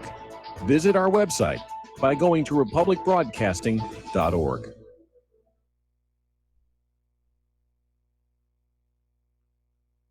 Homeowners, if your lender has gone out of business or sold your transaction to another lender or servicer, you may be the victim of a wrongful foreclosure, resulting in the loss of your home. If you've already lost your home, are in foreclosure, or even in good standing, you can challenge the mortgage transaction's illegal issue, and your property can be restored to you, and your foreclosure can be stopped or reversed, and the mortgage transaction declared unenforceable. State laws, U.S. title codes, the Uniform Commercial Codes, and U.S. Supreme Court rulings have upheld that defective mortgage documentations can reverse or stop foreclosures and enforce property title claims in favor of the homeowner. We are having successes in stopping the process of foreclosure, the enforcement of the foreclosure judgments, the sale of property, and evictions after the sale. We are not attorneys, and we don't give legal advice. We are a professional team of legal researchers, providing forensic mortgage audits and expert witnesses. We have the knowledge to produce the evidence and enforce laws regarding your legal issues. We've been in business for 12 years without a complaint. Consultations are free, and we provide a free title search to confirm if your mortgage has legal defects. Please call 855-253-3748. 855, 2, keep it today.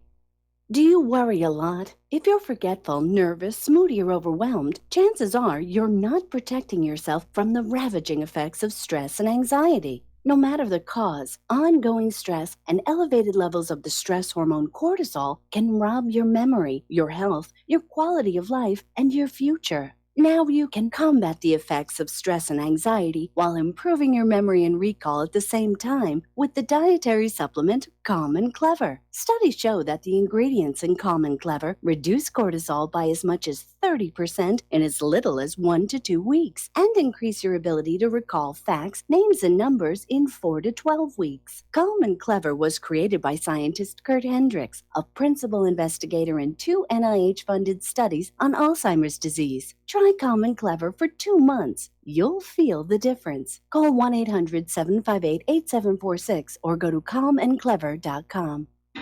Without the right accessories, any guy can be off the mark. Whether you've invested thousands in your arsenal or you own a single trusted firearm, a visit to AROutfitting.com is in order. It's one of the finest online selections of tactical optics and AR parts and add-ons, like EOTech, quick target acquisition with no peripheral loss. Browse the full range of Nikon scopes and binoculars. AROutfitting.com can illuminate your world with Streamlight gun-mounted lights from keychain to large handhelds up to 1,100 lumens. Find some stability with Battenfield tactical bipods. AROutfitting.com has CMMG gun parts, barrels, assemblies, handguards, part kits, and more, plus mag-full clips and magazines. I know I've got you excited, so take a breath.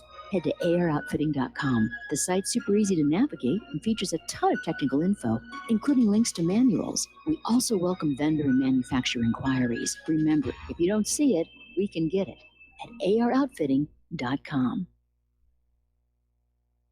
Well, they're stealing down on Wall Street and in Washington, too. You know, it makes me wonder, what's a guy on Main Street to do? I've always tried to be an honest, upstanding kind of guy. And I must admit lately, I thought about giving something else a try. Oh, I wanna be a pirate. I wanna sail the seven seas, yeah, I wanna be a pirate. And aloha, America. Welcome back to our show here. And we're still talking about the economic news. Now, over in Boston, which is where I was born, there's a landmark restaurant called Durgan Park. And it's been there forever. It's been there since 1827. It sells clam chowder, pot roast, basically New England Yankee fare. They are having to close their doors as of the 12th of this month, basically saying they've run out of money, the financial pressures. They're also trying to put the blame on increasing minimum wage, but I think the problem is you need to realize that fewer and fewer people go out to eat.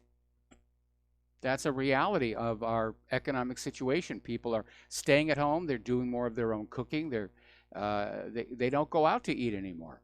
And a lot of restaurant chains are in trouble right now. Over in Italy, their 10th largest bank has now been taken over by the European Central Bank because Italy is now heading into a recession. And I think the whole world is going to follow along. I think we're looking at a global recession, if not an outright depression. Story out of the Telegraph in Great Britain: the euro has failed. It threatens democracy, and it should be abolished. And they're saying, to be charitable, you would say that the euro has proved itself merely by surviving until its 20th birthday, which is this month. That's the low bar. But they're saying that basically the euro and its shackles to the ECB have caused a lot of harm and damage. They've impoverished the EU member nations. Yes, that's what private central banks do. Speaking of impoverishment, Google apparently moved $23 billion to an offshore shell company so that they would not have to pay U.S. or European Union taxes in 2017. And the money was moved via Google Netherlands Holdings BV down to a Dutch shell company in Bermuda. And unfortunately, this is all perfectly legal. The ultra-rich have got access to these tax avoidance things that you, as a wage and salary earner, really have no access to. You don't have enough money to make it work here. Story out of Town Hall. Donald Trump, and the timing on this may be a little bit bad with all the bad blood because of the partial government shutdown. Donald Trump is freezing pay for the civilian federal workers, canceling the automatic 2.1% increase that was slated for this year. This, of course, has resulted in union bosses and Democratic politicians howling and screaming. But if you think about it from the point of view of the American people, this is the right decision because federal workers already collect bigger salaries on average than private sector workers doing comparable jobs. It's anywhere from 1.25% to 1.5%. And they get benefits packages at a whopping 47% more expensive. This is coming from the Congressional Budget Office. Federal civilian workers get up to 49 paid vacation days off a year, and they never have to worry about getting fired because firing a federal worker is almost impossible no matter what they do. Sweet deal. I should have gone into federal service. Okay, getting on to the immigration situation. As you know, Trump and Schumer and Pelosi had a productive, if you're Trump's, or a contentious meeting, if you're Schumer and Pelosi, over this border fence. And it still looks like both are sticking to their positions. Trump wants that $5.6 billion for the border fence. Pelosi and Schumer are saying absolutely no fence, directly contradicting their positions from only a few years back. But this is no longer about the budget. It's no longer about immigration. It's no longer about the fence. It's about one-upmanship. It's about who's going to be seen as coming out on top, who's going to win. And to heck with the rest of the country, to heck with those federal workers who are working or not working right now, not getting paid for it. It's all about personality. It's all about, you know, I'm going to prove we're in charge here.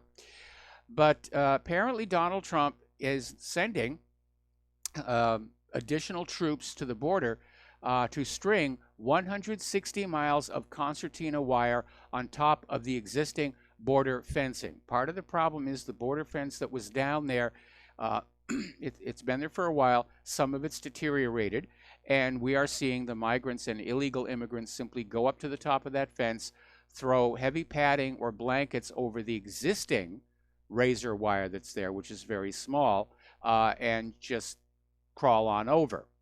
Now, in the past, it wasn't really that big of a problem because the illegals weren't being intentionally lured here with promises of free stuff, and the Border Patrol was patrolling the border. But now it's out of control. So now they're putting up this multi-loop, really nasty razor wire. There's no way to put padding over that and get over it safely here. It's basically concertina wire. And so they're going to add another 160 miles of this wire, according to NPR. Now, President Trump put out a brilliant video on his Twitter account about the crisis at the border. It was just a montage of videos of the rioting migrants, the rioting illegal immigrants just trying to get around the Border Patrol. The Border Patrol are overwhelmed. They're outnumbered. And right in the middle of it is the clip of Schumer saying our borders must be secure. And I invite you to basically track it down on my webpage and retweet it out, send it out to people, because you know for certain the corporate media is not going to mention this at all. The corporate media, in fact, has yet to mention that both Schumer and Pelosi, only a few years ago, were in favor of better border security. But one corporate media reporter is taking a different position. CBS reporter Marcia Kramer caught up with Chuck Schumer and basically said, what about this flip-flop? You know, where previously you were saying you wanted border security that would put you in full agreement with President Trump today. And basically he came on out, Schumer's statement, this was on video. Illegal immigration is wrong, plain and simple. Until the American people are convinced we can stop future flows of illegal immigration, we will make no progress in dealing with the millions of illegal immigrants who are here now. So he changed his position. Well, back then he was advocating border control. This was 10 years ago because it was a hot button issue for the American people. The situation now is the Democrats need those illegal immigrants. They need them to pour into GOP districts and turn them Democrat. They need them to vote, even though it's illegal. It doesn't matter that it's illegal to the Democrats. You know, to heck with the laws. We just want to win. We want to stay in power. We have this liberal dream of a utopian paradise. And we have to get rid of the conservatives to make it happen. Up in Middleton, Delaware, they have an annual parade every New Year's Day, and it's called the Hummers Parade, and it began in 1971 as a spoof of Philadelphia's Mummers Parade, and mummer is an Old English word for a mime or a dancer or something like that. And unfortunately, this last Hummers Parade, they had a float portraying children in cages at the U.S. border, which promptly drew criticism from politicians and community activists who said this was way, way over the line. Okay. All right. Over in Great Britain, they're starting to face the reality that the Brexit is going to be a hard Brexit. And the British police are starting to have drills. because they're expecting that a no-deal Brexit is going to trigger all kinds of unrest. And they're probably correct. I expect the Brexiteers will be very calm, but the Remainers, they're going to be sore losers because most of them are liberals. And if you remember how the liberals responded when Hillary lost in 2016, yeah, there's likely to be violence. And so they're starting the training for dealing with riots this month. They've set aside 1,000 officers, and so has Northern Ireland. And they're setting in emergency supplies, so they're concerned that there's going to be disruption there. The BBC is being accused of risking public violence, possibly inciting it. This is coming from Comment Central in Great Britain. And it's basically saying that the British public, who basically pay a fee for the BBC, are aware that BBC has been incredibly biased in its coverage of the Brexit debate. And the British people are aware they're not getting both sides of the story.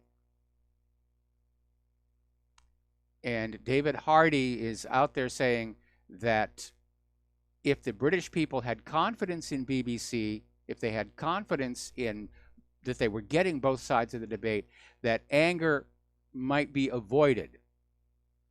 But when you have a no-deal Brexit and you know that the BBC has been lying to you as well, the only reaction you have left is being angry, losing your temper. Okay. Over in Germany, their major right-wing party, the Alternative for Germany Party, is now threatening to push for a Dexit, a Deutschland exit, if the EU does not restore its members' national sovereignty, and if the EU does not take action against the Islamization of Europe within the next 5 years.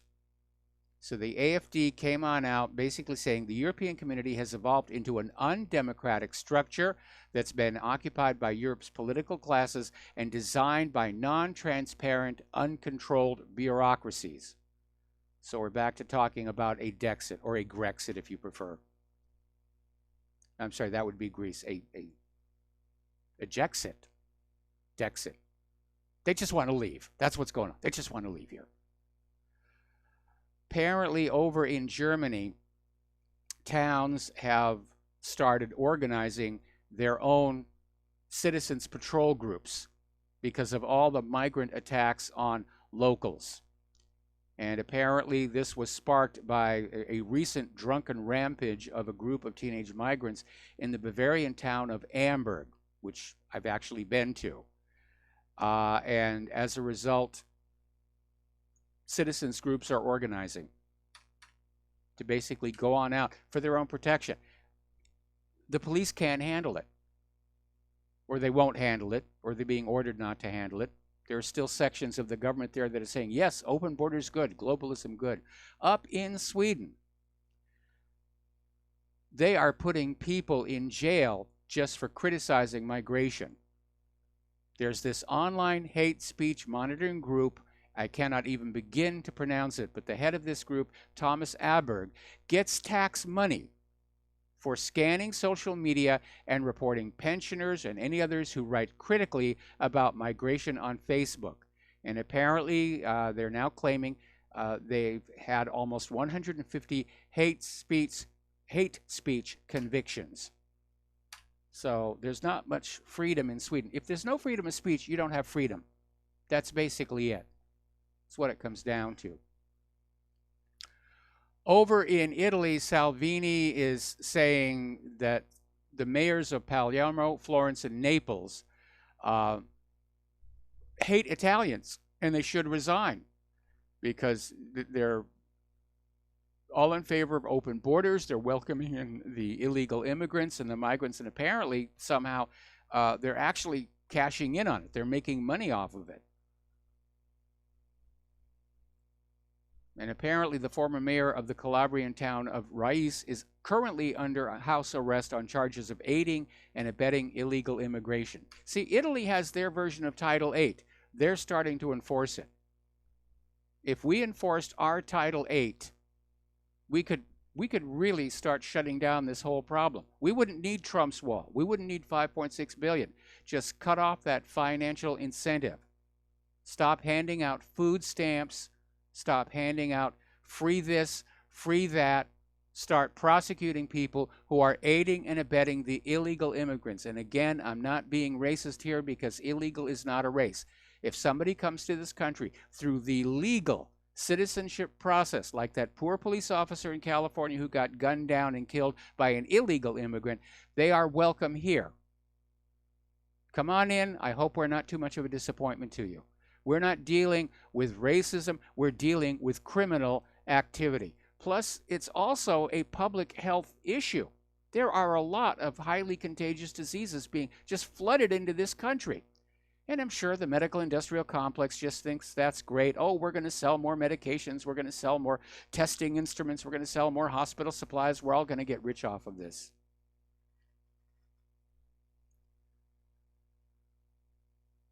Back in, December of last year, a Baltimore lawyer filed a lawsuit against the Southern Poverty Law Center, which really isn't all that much about poverty or law.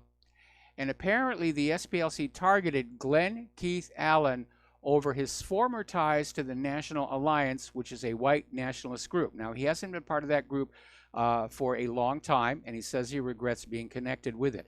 But in doing so, the SPLC violated laws and legal conducts of code by receiving and then paying for stolen documents in violation of confidentiality agreements. And the group went after Allen with the intent of getting him fired by the city of Baltimore and permanently destroying his future prospects. And that, unfortunately, is becoming a tactic of the ultra-liberals, to not just get you fired from your current job, to just destroy you. So you'll have to spend the rest of your life mopping floors for a living. We got to take a break for commercials. Back with the show in a few minutes.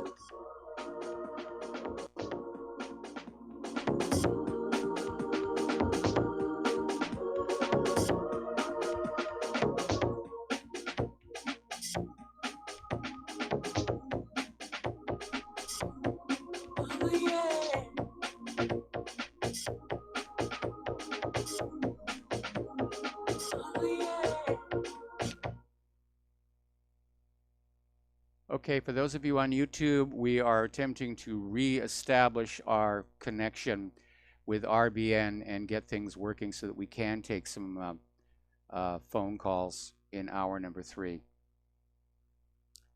And here we go.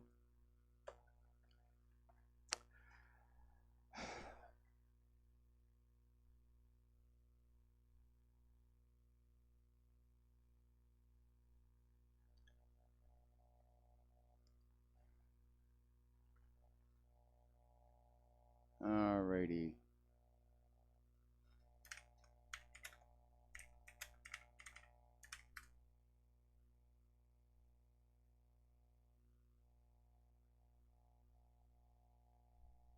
No, we're still not getting...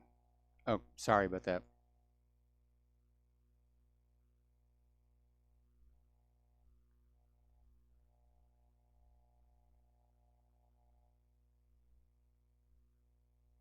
This product is superb. I have been taking it for about a year now, and I can feel my cardiovascular system run like a Swiss watch. I definitely recommend this product for anyone that has high cholesterol, high blood pressure, and heart palpitations, A+. It's potent, but it works. I have been waking up for the past 3 years with numb hands, and a week into using Extendivite, my numb hands seem to have cleared up. My circulation was off, and now it's back on track. So I'm happy. I feel so energized, and I have my husband on it now. My mother-in-law has cholesterol problems, so I bought her a bottle as well. Thank you so much. Love the product. Tell us your story. Get Extendivite today. Call 1-877-928-8822 or visit heartdrop.com. Extend your life with Extendovite. Ladies and gentlemen, J.R. Moore here. As most of you know, my regular listeners, I offer energy cleaners for sale at my website. If you don't have a clue what I'm talking about, go to my website, thelibertyman.com, educate yourself about these marvelous healing devices. We focus on pain mitigation and getting a great night's sleep. Arthritis pain, joint pain, back pain, doesn't matter.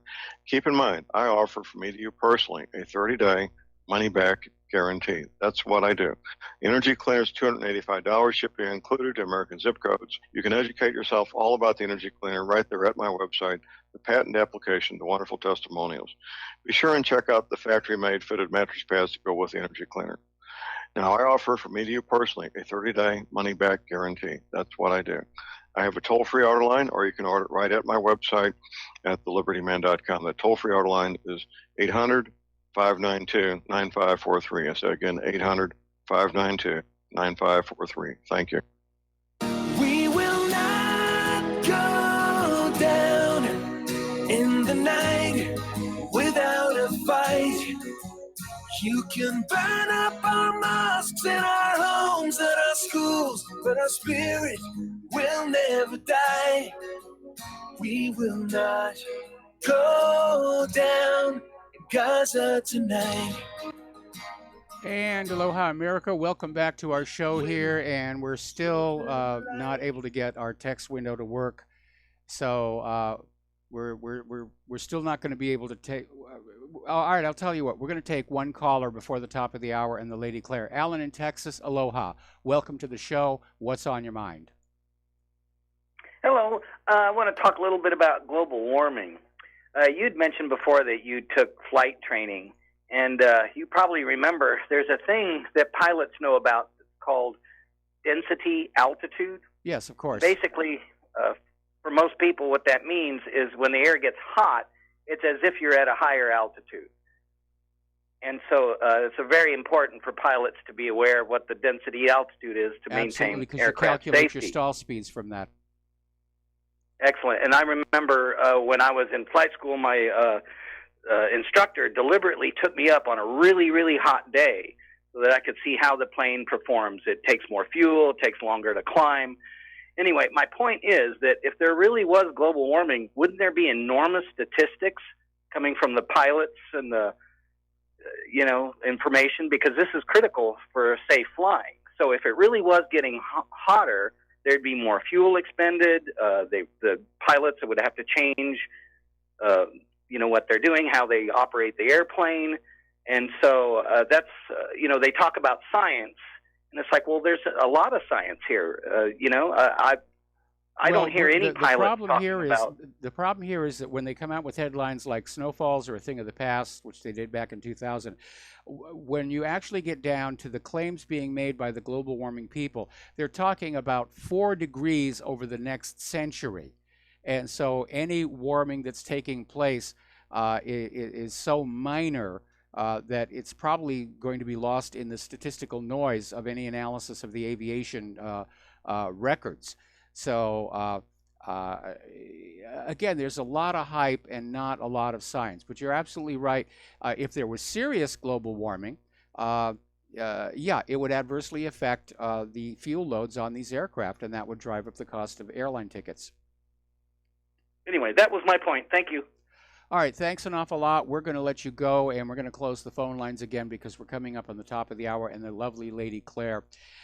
And again, the PC liberal snowflake whiners are out there. Now they're attacking the reruns of the popular sitcom Seinfeld as being offensive. Now, the show aired from 1989 to 1998, and it was very popular. But today, everybody's out there saying, "Oh, this is terrible here. He's offensive." And show fans are hitting on back and saying that, look, today's culture is just too politically correct. And times have changed since the show aired. And you really can't judge what happened, what was shot back then or written back then, based on what you've come up with today. But that's a big part of the liberal snowflake thing. We're going to define what society ought to be right now today and then judge everything that's happened in history by it, which is completely unrealistic. Okay, there's the music. Time for us to do a quick station identification. We'll be back with the lovely Lady Claire after these few words.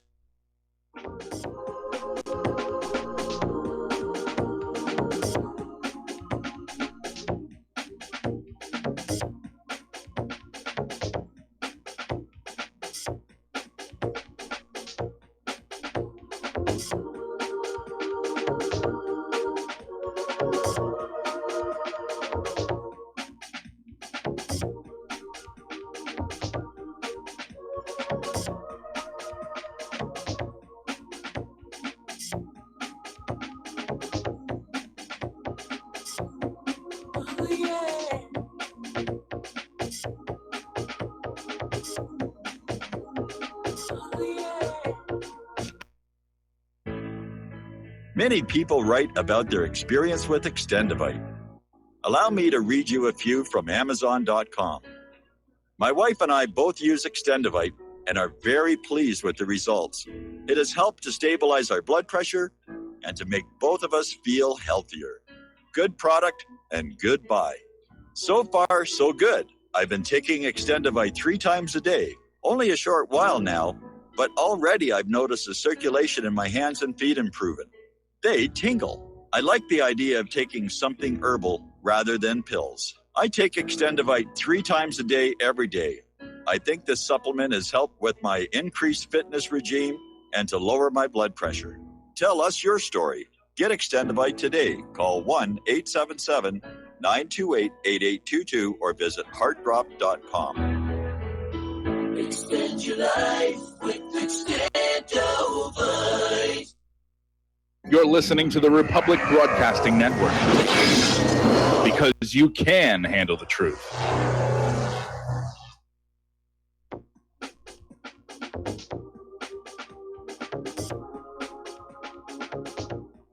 What really happened with your host, Mike Rivero. You're listening to the Republic Broadcasting Network, where you'll find out what the Fukushima's going on. And aloha, America. Welcome back to our show, hour number 3. And our text window, unfortunately, is still down, so we're not going to be taking phone calls for hour number 3. But for those of you watching on YouTube, this gorgeous creature sitting to my side is the lovely Lady Claire, who likes to join us every Friday at hour number 3. So, Lady Claire, what's the first thing that you want to talk about?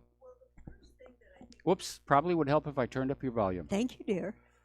Boy, what a bad tech day we're having here. Yeah, it's going to be okay. Apparently, Israel's Prime Minister Netanyahu said that Israel is acting at a military level amid U.S. sanctions on Iran. And we believe that he's talking about that sortie where something was hit in Syria, not sure quite what. And he was addressing Israeli military cadets yesterday. And he apparently meant strikes against what Israel calls Iranian positions in Syria. Now, Damascus is saying that the attacks are part of Israel's efforts to prop up terrorists in the face of army advances.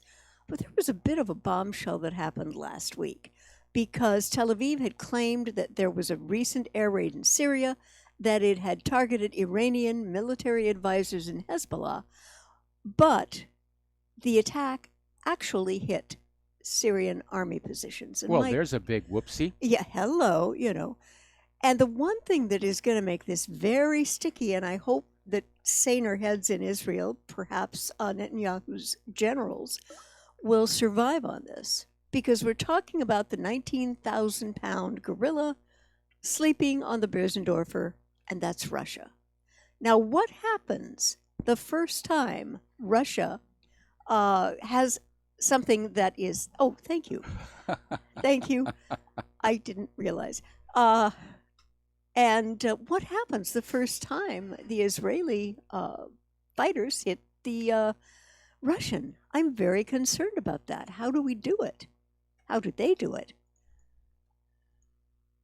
Well, it is a big issue there, Yeah. and for Israel to have struck Syrian army forces, Mhm. I'm rather surprised Assad did not do anything in response, Mhm. because supposedly Russia had greenlit Syria for retaliatory attacks by Israel into Syria. But I think Okay. Assad is trying to play it cool right now because I think he understands, especially with Trump's announced pullout from Syria, that Israel wants to escalate the war. Israel does not want to give back the Golan. Yeah. And Israel, I think, understands that once the U.S. is gone from Syria, Syria may want to start taking back some of the territory that was carved off of them by Israel, by Turkey, and so forth. Yeah. And there was a very interesting article in Press TV, which, as you know, is an Iranian outlet in English. And by the way, if you haven't seen it, guys, go look. You know, you may not agree with some positions that might be taken, but I figure it's always useful to know what someone else is thinking. And this article said that Trump is ignoring Tel Aviv's demands about Syria. And the U.S. President Trump has made recent statements, apparently, that the Israeli officials were not happy about, which was the immediate withdrawal. Well, Trump's already waffling on that and saying it may Yeah. be months, and there are more and more people out there saying that it's not really going to happen. Chuck Baldwin, he said it's just a hoax. Yeah. You know, Trump is lying to the American people about this. Yeah. And the statement was made in response to Trump's remarks, which some Israeli media outlets described as American policy change on Syria, where Trump, and I remember hearing this, I think you did too, Iran is pulling people out of Syria, but they can frankly do whatever they want there. Now, here's a very different thought that I have. And when you talk about geopolitics, Mike, as you know, timing of events is never accidental. Now, as most of you know who are listening and reading, right now, Israel's Bibi Netanyahu is in the political fight of his life. Yes. Because he doesn't know if Israel's AG is going to indict him for corruption. And I mean, this man, I really pity this guy because I don't. No. The Attorney General Oh, did not. that guy. The AG. Okay. Because what has happened to this guy, his family's dad's grave got desecrated. I can't even get my hands around how something so nasty could be done. But I guess they were trying to send the message that if you prosecute him, you're going to be in deep kimchi. Yeah, I think that's the message they were sending. Yeah. And in that culture, grave desecration is a very, very major thing. Oh, it's just, I mean, I can't get my hands around it. If you have something to say to someone, say it honestly, try to say it kindly. But this, oof. So what I think has happened is that Israel has given Trump his marching orders, which is why we're seeing a slowdown of the withdrawal of American troops. And that's supposed to be happening in 90 days, which conveniently dovetails into the time between the moment the Knesset, or Israel's parliament, was dismissed. And elections are due to be called on April 9th. And I think we have a little something we have to say. do a shout out Yeah. now to our on-air affiliates who are just now rejoining the network. Thank you. Well, so here's what we need to ask ourselves. Netanyahu right now is not polling very well. No, he's not. Okay, so what could the United States or Israel do relative to Syria that would reverse that? I mean, Netanyahu's always seen himself as a wartime leader, and that may be the reason that they went on in and fired on Syrian army positions to try and provoke Assad into doing Yeah. something. And what I think President Trump has done here has been able to give Netanyahu 90 days in which he can do whatever he wants militarily, perhaps in Gaza, Syria, Iran, or Lebanon, so that the guy looks uber butch to the voters coming out on April 9th. Well, that would actually make sense because Yeah. with the Knesset dissolved,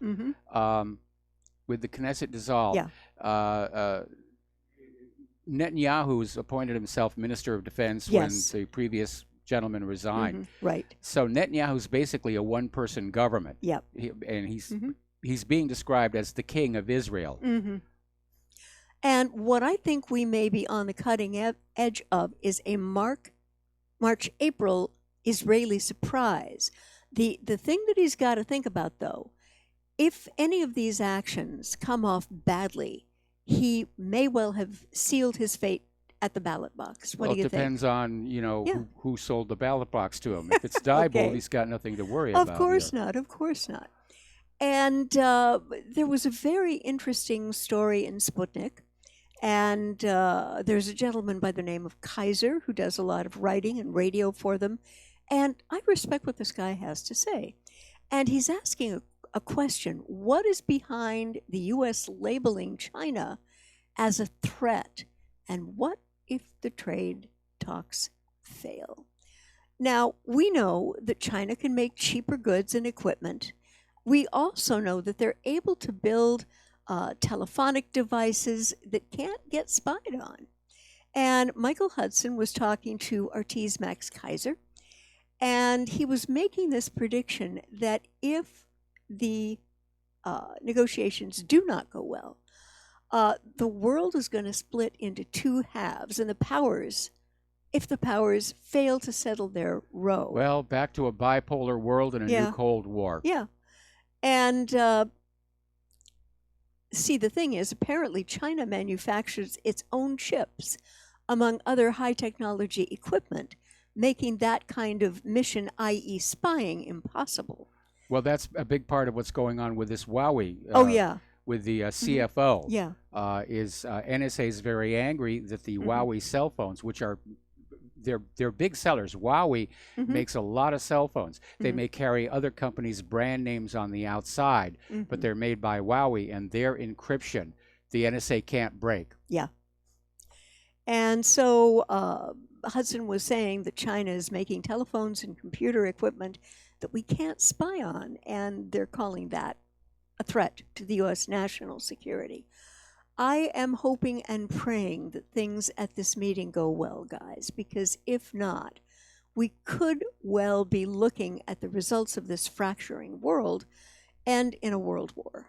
Yes, that's always the risk. Now, Yeah. I'm sure that pretty much everybody within the military-industrial complex is out Mhm. there saying, no, we did a balancing act the last time with the Cold War. We got all this money. We built Mhm. all these junk weapons that Yep. we never had to use.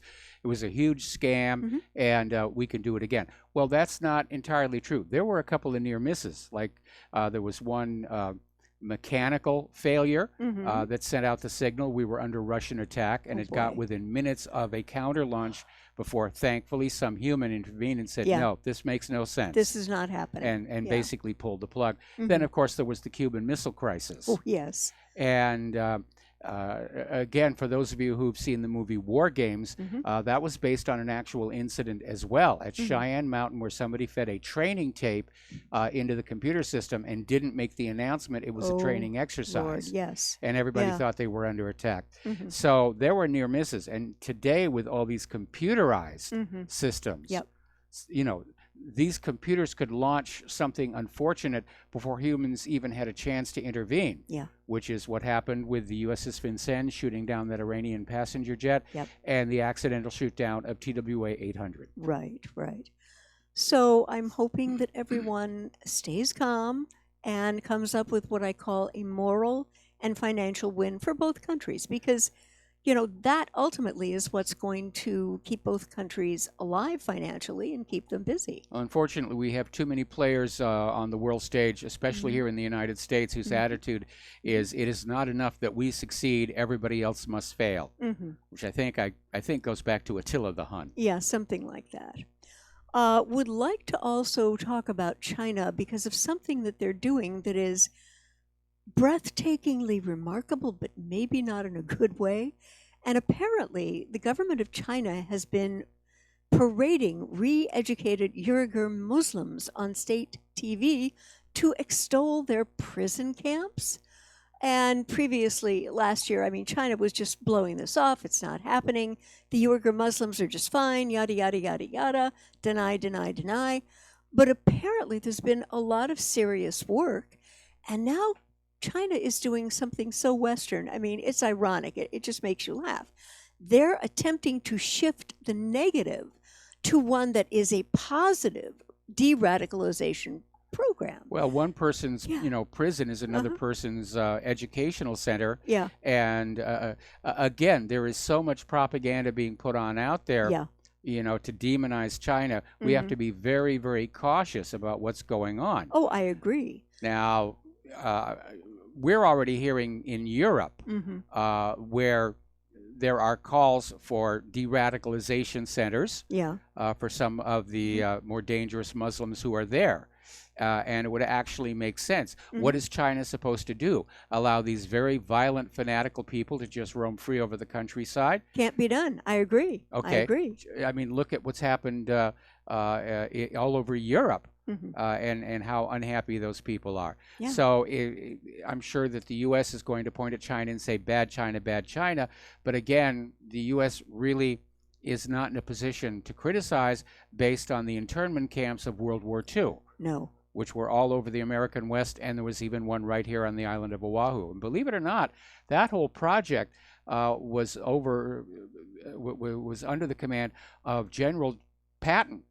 Before he went off to join the war in Africa, he was the guy who set up all of these internment centers and rounded up the Asians and threw them in there. And we also have that issue of private prison labor. Yes. That's ugly to me. And it's very frustrating. There are countries that are, let's say, doing an enlightened approach to what happens in incarceration. Yes. And the recidivism rate way down. And it just strikes me as mysterious why the U.S. doesn't want to learn from other countries that are having better outcomes that can be statistically borne out. Because crime is big business in this country. I mean, the police departments justify bigger budgets by having a lot of crime in the streets. Home security systems doing big business because of crimes in the streets. And the government basically uses the high crime rate as one of the many tools to keep the American people scared and easier to control. Cower in your homes and, don't forget to dial 911, but the bad guys are out there, so don't you dare go on out there and join that yellow vest march. You might get mugged. Oh, boy. We need to also go back to China, and apparently, and I didn't know this until today, Mike, Beijing has detained 13 Canadians since the arrest of the CFO. And now the U.S. government has published the latest travel advisory. And how they're putting this is they are saying that there could be arbitrary law enforcement risks they could face in China and some remedies to take.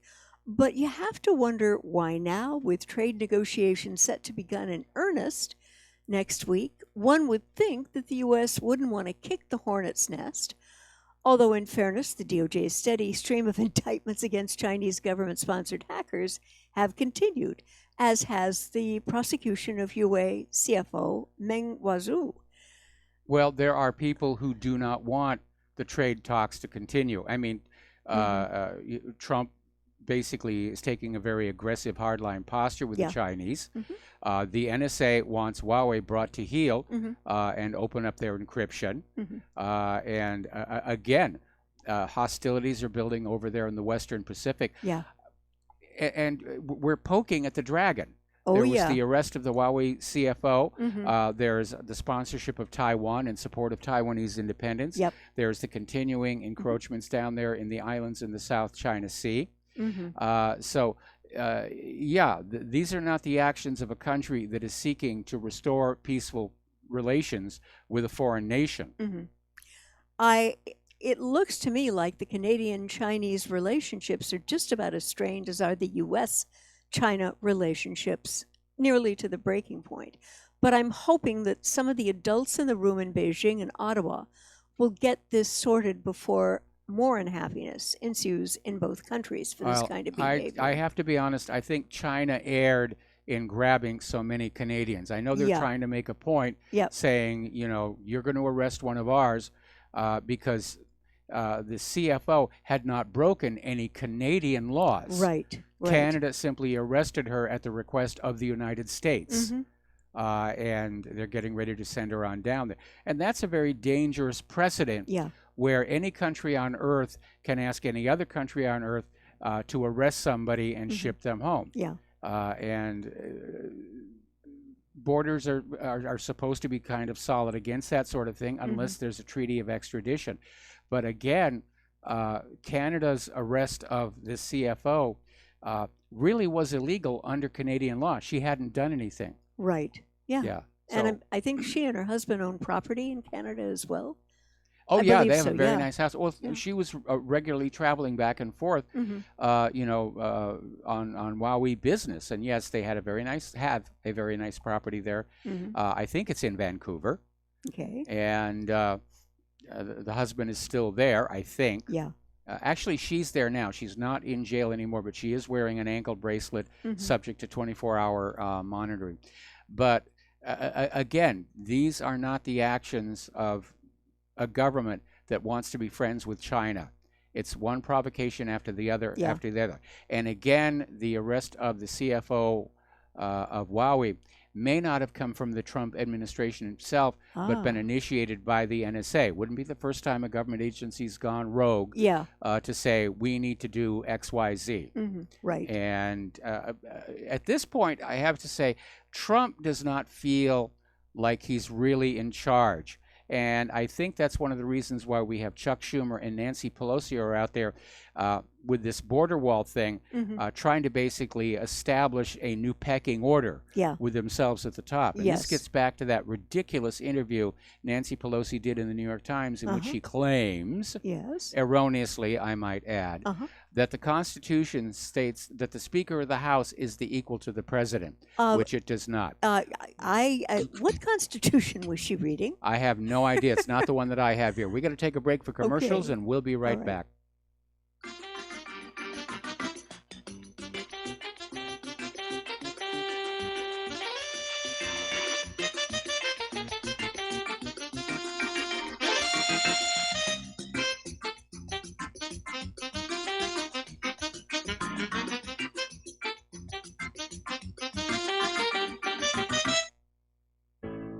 Extendivite, made from garlic, cayenne, bilberry, hawthorn, ginkgo biloba, valerian, and milk thistle, feeds our body with the nutrients we need to keep healthy. Just listen to what Arthur had to say. I was just calling to tell you what a great product you have. I had used this about, 10 years ago after I had congestive heart failure. And it fixed me up and got me going for the last 10 years. Lately, I've been having heart trouble again, so I placed another order because this was the only thing that ever worked. I just wanted to let you know that you have a great product. Thank you very much. Tell us your story. Get Extendivite today. Call 1-877-928-8822 or visit heartdrop.com.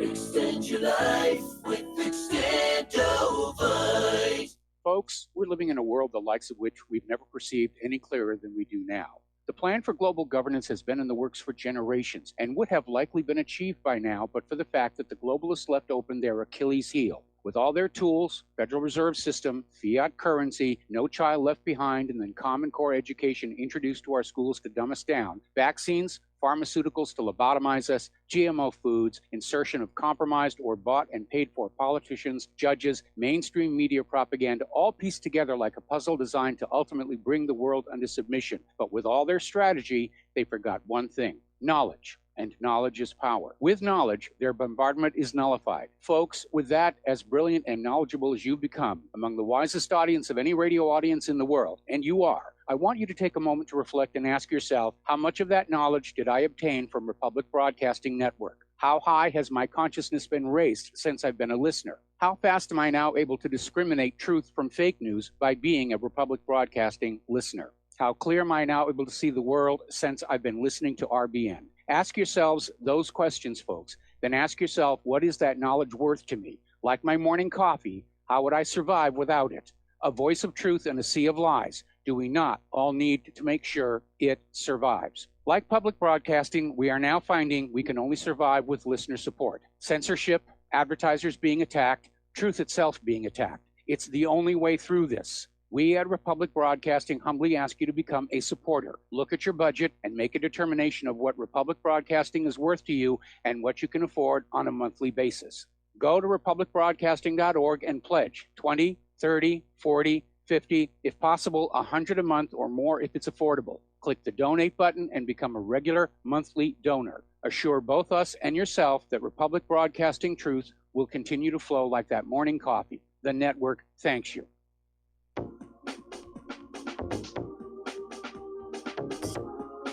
What really happened with your host, Mike Rivero.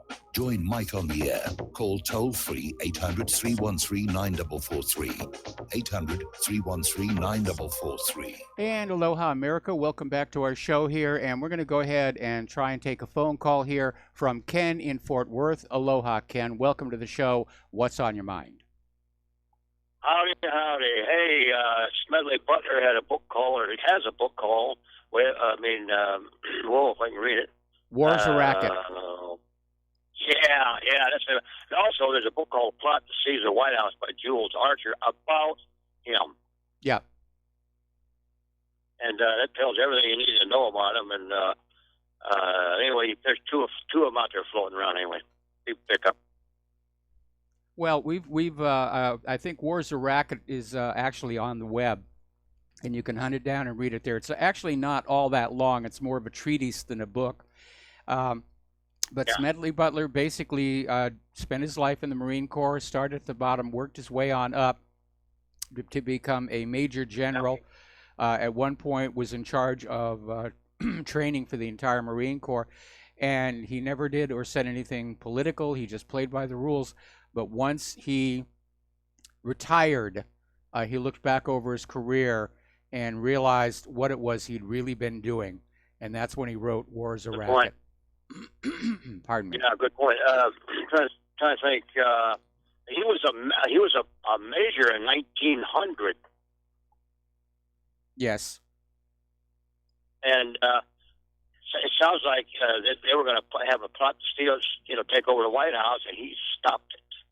Well, he pretended, we mentioned this earlier in the show, he pretended to go along with it to gather evidence of the coup d'etat, and then he blew the whistle to Roosevelt, but Roosevelt was really powerless to do anything because the bankers said, we've got your New Deal economy by the throat. You arrest one of us, we'll wreck it, and the corporate media will say it was all your fault because they hated him. They hated his New Deal. And it was all covered up and hushed up until the 1970s. But, Roosevelt got his revenge because on the day World War II broke out, he nailed quite a few of those bankers, quite a few of those coup plotters under the Trading with the Enemies Act because they all had business interests with Nazi Germany. Oh. Companies like Brown Brothers Harriman. Mm-hmm. And so he got his revenge eventually. Yeah, because that was back during the bonus march in '32 when MacArthur was told to clean it up, and I guess Eisenhower was aide-de-camp at the time. I'm not sure if I recall that much detail about that particular period. I've seen a picture of Eisenhower with MacArthur. Supposedly it was at the bonus march in '32.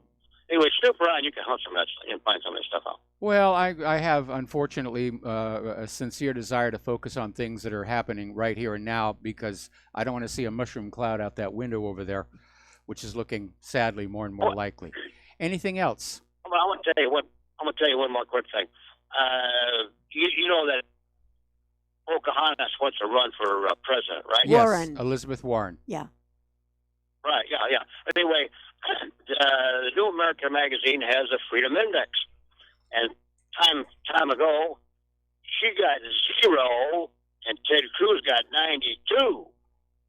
But anyway, in the Fort Worth Star-Telegram, they gave her 7 columns. All it would take is 2x2 article for news. Yes. Mm-hmm. They can have plenty more room for more news. All right. Well, listen, we're going to let you go now. And we're going to have a good evening. Have a good evening. And we're going to switch over to Dustin in New Jersey. And Dustin, I'm going to have to take you through this next commercial break. What's on your mind? Hi, guys. Hello.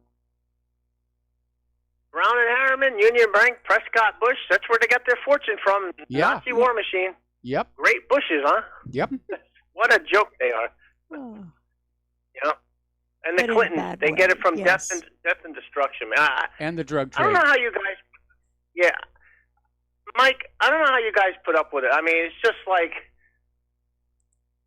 day after day the same crap. You know what I mean? It's just like this whole. You know, I keep hearing, oh, with Trump's only in 2 years we defeated ISIS. No, we all know the Russians and the Iranians defeated ISIS. Yeah, Syria, moving them Russia, and around the Iran chessboard. defeated ISIS.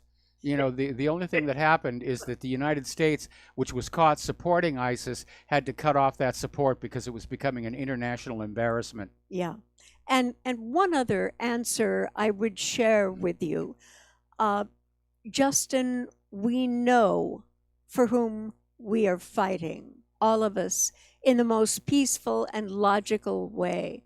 And there are times when I will see a feel-good story and I will email it to Mike and I will remind him, these are the people we're fighting for, even if they don't know it.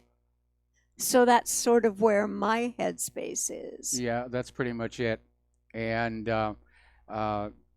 we're basically fighting against tyranny, which is any system in which you have a ruling elite that sits there living lives of luxury on the backs of the people beneath them. Anyway, we got to take a break for commercials. Dustin, stay on the line. I'm going to come right back to you. Okay.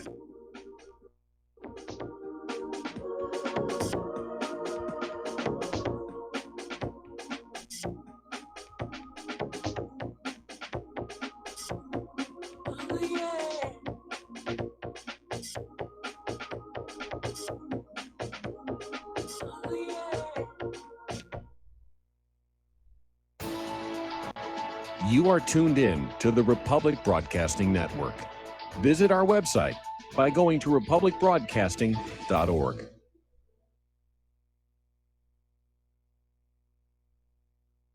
I'm getting older and noticing that my body just doesn't work as well as it used to. So I like to keep fit as possible by hitting the gym a few times a week. Recently, I started having a nagging bicep pain, and it got so bad I couldn't even lift the weights. When I was complaining about it to a friend, he told me about Angioprim. He said chelation helps remove toxins, heavy metals, and cholesterol in veins and arteries that may cause blockages. You know, after just 1 week of taking Angioprim, the pain was gone, and now I'm back in the gym full strength. Scientific research proves the active ingredient in Angioprim has superior oral chelation action that helps promote cardiovascular health. So to learn more, go to angioprim.com. That's ANGIOPRIM.com, or talk to a trained consultant. Call Angioprim toll free at 877-882-7221. You'll feel better with more energy. Call 877-882-7221 or go to the website angioprim.com.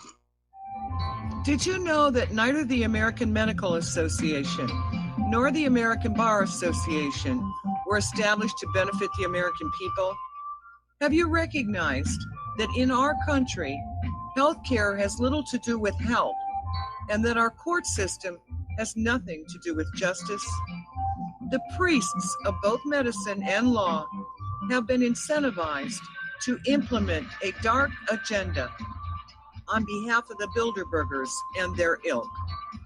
To protect ourselves and our progeny, we need to take a much closer look at how these two giant industries really work. Join me, Al Whitney, on In Defense of Humanity, Saturdays at 7 p.m. Central, as we expose the matrix and learn how not to consent to our own destruction. The reviews for Extendivite are amazing. Here are some from Amazon. By Christine, great for heart palpitations.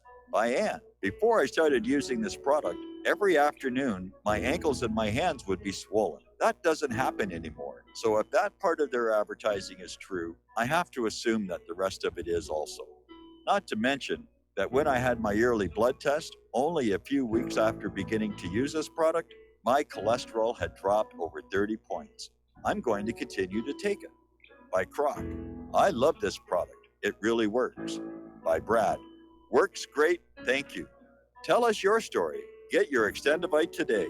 To order, call 1-877-928-8822. That's 1-877-928-8822 or visit heartdrop.com. Extend your life with Extendovite. What this country is coming to, I sure would like to know. If they don't do something by and by, the rich will live and the poor will die. Doggone, I mean the panic is on. Can't get no way, can't draw no pay. And aloha, America. Welcome back to our show here. We're talking with Dustin in New Jersey. Dustin, what else have you got for us? I wanted to continue that woman that was just sworn in. Yes. That said, Trump, we're going to impeach you, MFer. This is what they're saying in public. I just want people to think about this. What do you think they're selling in private? Just like that Republican. Yeah. You know what I mean? Remember that Republican that come out and said tax cuts for regular people, all they'll spend it on is booze and prostitutes. Remember? I remember that one. Think. Wow. Yeah. Yep. This is how they live in another world where they're isolated. Yes. A lot of people just don't understand that. They just, it's like they live in a gated community, even though some of them may not mean behind the gates. It's their mindset. Mm-hmm. And you're never going to change it. And it's not about her being a Muslim saying that or Jewish, like the guy last week called. He had a couple phone calls, which I think were just planted there. Yeah, I but, agree.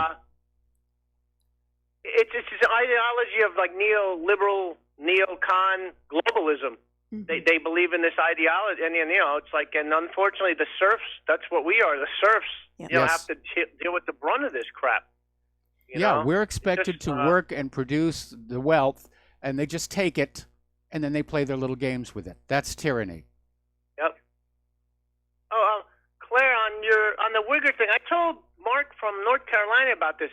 This whole million Uyghurs being in concentration camps it was a bogus story. Now there's thousands of Uyghurs like in these re-education camps, because I don't know if you remember a couple of years ago there was an incident in because they have a problem with the Uyghurs, some of the extremist parts of it. Yeah. They had somebody went through a train station with a machete and they killed like 100 people. Oh, wow. That was horrible.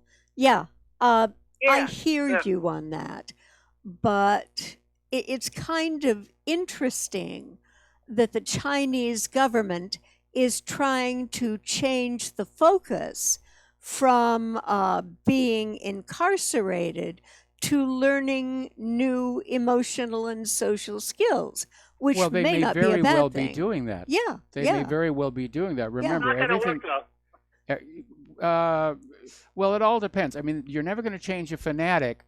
But remember, the whole original principle of emigration anyplace else was assimilation into that society. Remember what Teddy Roosevelt said about coming to the United States. And the fanatics are never going to change, but they're not all fanatics. Very few of them are. In fact, I've got a simple question for you. How do you tell the fanatical Muslims from the non-fanatical Muslims? By their actions. Non-fanatical are going to treat people well no matter what background they come from. Every Muslim I've known, and I've known quite a few, I never had a problem with. Yeah. They were wonderful people. I've never met a Muslim fanatic. I've met a lot of Christian fanatics. So have I. So Yeah. have I. The congresswoman, you think she is fanatical? Like, because not as a Muslim, but as a globalist, they're fanatical. They it may assault well people. be. Like majority of these people are assaulting people. I mean, very few Trump supporters are. I'm a Democrat. I voted for Trump. But I mean, what I mean? Like, very few Trump supporters are. Even though they claim it's the opposite on the news, it's a majority of these people are assaulting the Trump supporters. Yes, They're they the are. fanatics. They absolutely are. Now, regarding this congresswoman, somebody sent in an article. It's a flashback from earlier in the campaign, right after she won the primaries. And as it turns out, she is, in fact, a strong supporter of Israel.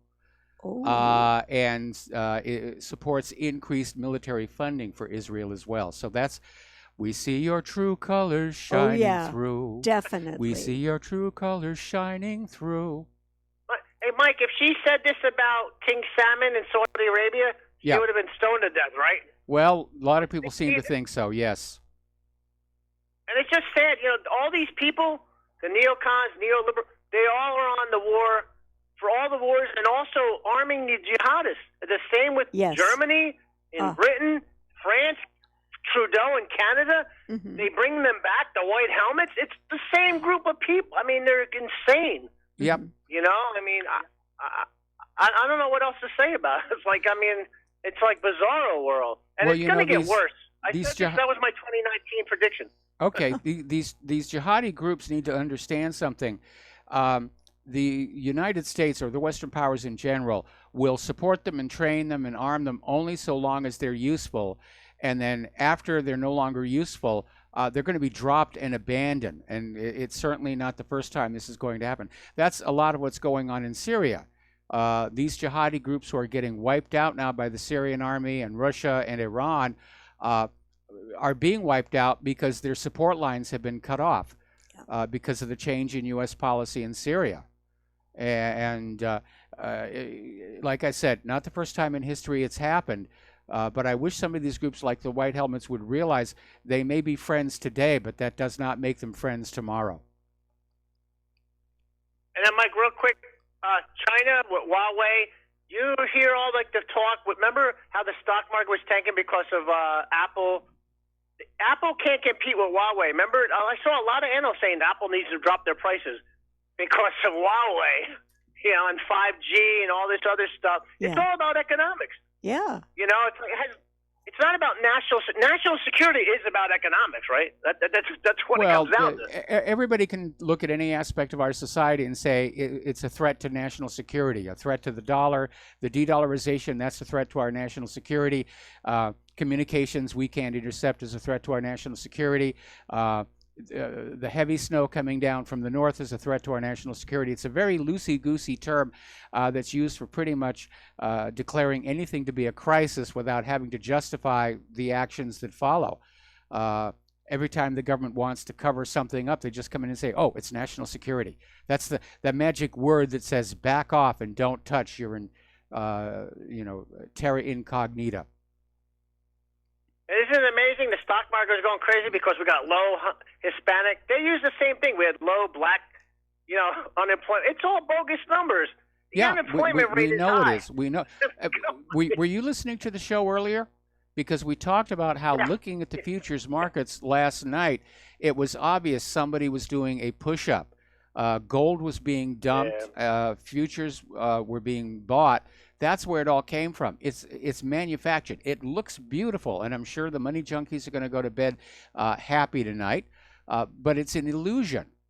The stock markets are completely, totally disconnected from the real world economy.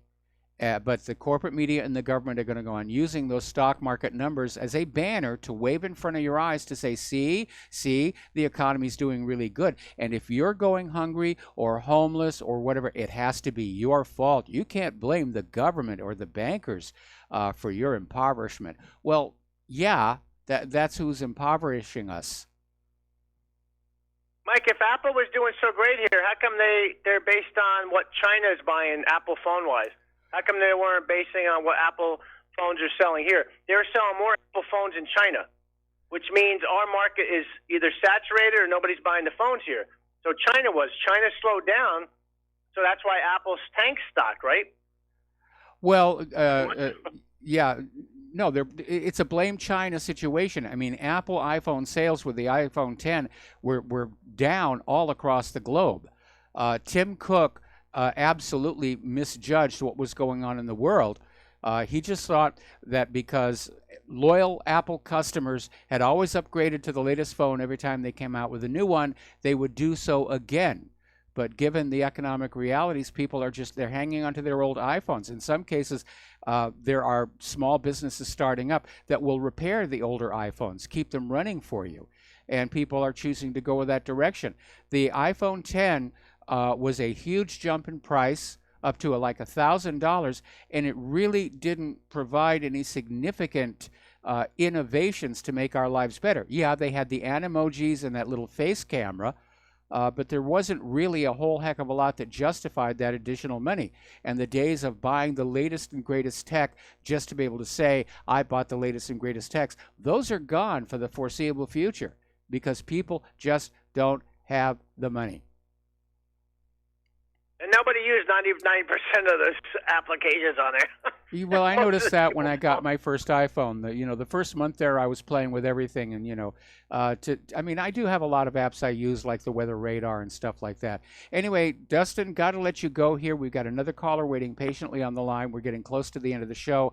We're going to switch to Gary in Arkansas. Aloha, Gary. Welcome to the show. What's on your mind? I got a couple of quick comments. I heard on another program that regarding this wall problem, Saudi Arabia has a wall that's not on the ground; it's in the sky.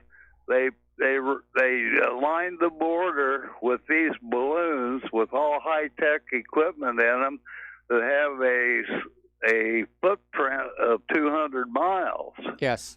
So. I'm sure you could buy enough of those balloons. That's off-the-shelf technology to take care of the problem there in Mexico. And then a couple of callers back, talked about one part of the society pushing away economically, basically, from another part of the society, which is us common folks. Now, there's a term for that. It's called the breakaway society. Yes. Now, the idea behind that, I think, is they want to get us into a nuclear war with these bombs have very little radioactivity, the clean ones do. Neutron bombs don't have anything. Well, no, wait a minute. I have to correct you on that. Neutron bombs, the neutron enhancement bomb, is a weapon designed specifically to kill everything in an enemy city without doing all that much damage to the buildings. It's a weapon of invasion. That's what I said, what I was getting to. Okay. But the idea is to have enough underground bunkers for the select choice few, rich, and then all us poor guys will be fighting for the scraps above ground, and then they'll send troops out to mop up so they can come out of their bunkers. Because, if I saw a guy that was in a bunker and was leaving me to fend for myself on the top, I know what I'd do. And it wouldn't be pretty. Well, I'm not going to be fighting for scraps. I mean, if that were really to come up to pass, I'm going to find the nearest bunker and cement over the hatch. Just put a big plywood form over there and, get a big old cement truck and just cement over that hatch so it can't be opened. Just let them stay on down there until they run out of air and food and water. And they'll be eating each other. Yep. Okay? Well, that's all I got. All right, Gary, thanks. Bye-bye, Gary, thanks. We're going to let you go, and let's see if we have another caller waiting on the line. And it looks like we do not. So, Claire, back to you. One thing that they were doing on Fox a few minutes ago Yeah. is that Maduro is being requested to resign by some of his big people. Well, I don't no, think it said diplomats. Okay. Diplomats, meaning Yeah. this is pressure from the outside. Yeah. Yeah. And it looks as though Russia is going to help Venezuela in a number of ways. They've signed some trade agreements and such, and I frankly don't think that we have much game there right now in terms of being able to change the government. Well, the goal there isn't so much to change the government. The goal there is to get Venezuela to sell their oil only for the U.S. dollar. Yeah. Because right now the U.S. government The banking system is in a panic as more and more countries are doing trade without going through that dollar. So we don't get our little mafia-like piece of the action. And we don't have a whole heck of a lot else holding up what's left of our economy. No. We don't have a lot of strong manufacturing. Trump is trying to bring that back with his tariffs. I don't think it's working as well as he claims it is. No. And of course, nobody wants our agricultural produce because of this disastrous experiment with genetically modified organisms. Oh, absolutely. And absolutely. so, yeah, getting the world back to Bretton Woods, getting the rest of the world to use our particular brand of ink and paper for their business, and we get a piece of that action. Basically, the United States wants to transition to a nation that lives off the commerce of the rest of the world. A parasite, if you will. Yeah, but that's already not working because you've got countries like China, like India, and like Russia who are saying we're just sort of going to ignore. Well, that's why they're demonizing Russia and China. They're trying to cut off any more nations from switching sides, but it's not working. The more our government bullies these other nations, and I should stop saying it's our government. It's the more the government of the United States bullies and arm twists these other nations, the faster they move away from us. And I can almost smell panic there in the halls of power. Yeah. And maybe that's why they're all acting so wacky there in the Congress. I had a really interesting thing happen, and stop me if I've mentioned this before, but we have a couple of net buddies who occasionally will send us videos, et cetera, and the last one they sent was a Russian police officers' vocal association. And these, I say kids because I turned 70 this year, these kids sang beautifully in English with a better grasp of American pronunciation than some of the people I talked to on the phone for my marketing. And I remember looking at those faces and they were smiling and it was all in English. These guys are not my enemies. Nope. You know, in fact, I may have to find out who their conductor is and send them a copy of the website. That's true. What the heck? Reckless abandon. Yeah. Claire's always looking for new choirs to do her original music. Plug. Yes. You know, it comes on down to this. We're all grown-ups here. We're all adults here. Yeah. We're perfectly capable of deciding for ourselves who our enemies and who our friends are. Yeah. I don't need the government to tell me that I have to hate these people over here and love and support these people over here. That's not the government's job. It's nowhere in the Constitution. I've read it, apparently more than Nancy Pelosi has. Oh, amen to that. All right. All right, we're coming up on our final commercial break for the show today, and when we come back to the last segment on our Pau Hana Friday, so stay tuned, and we'll be right back.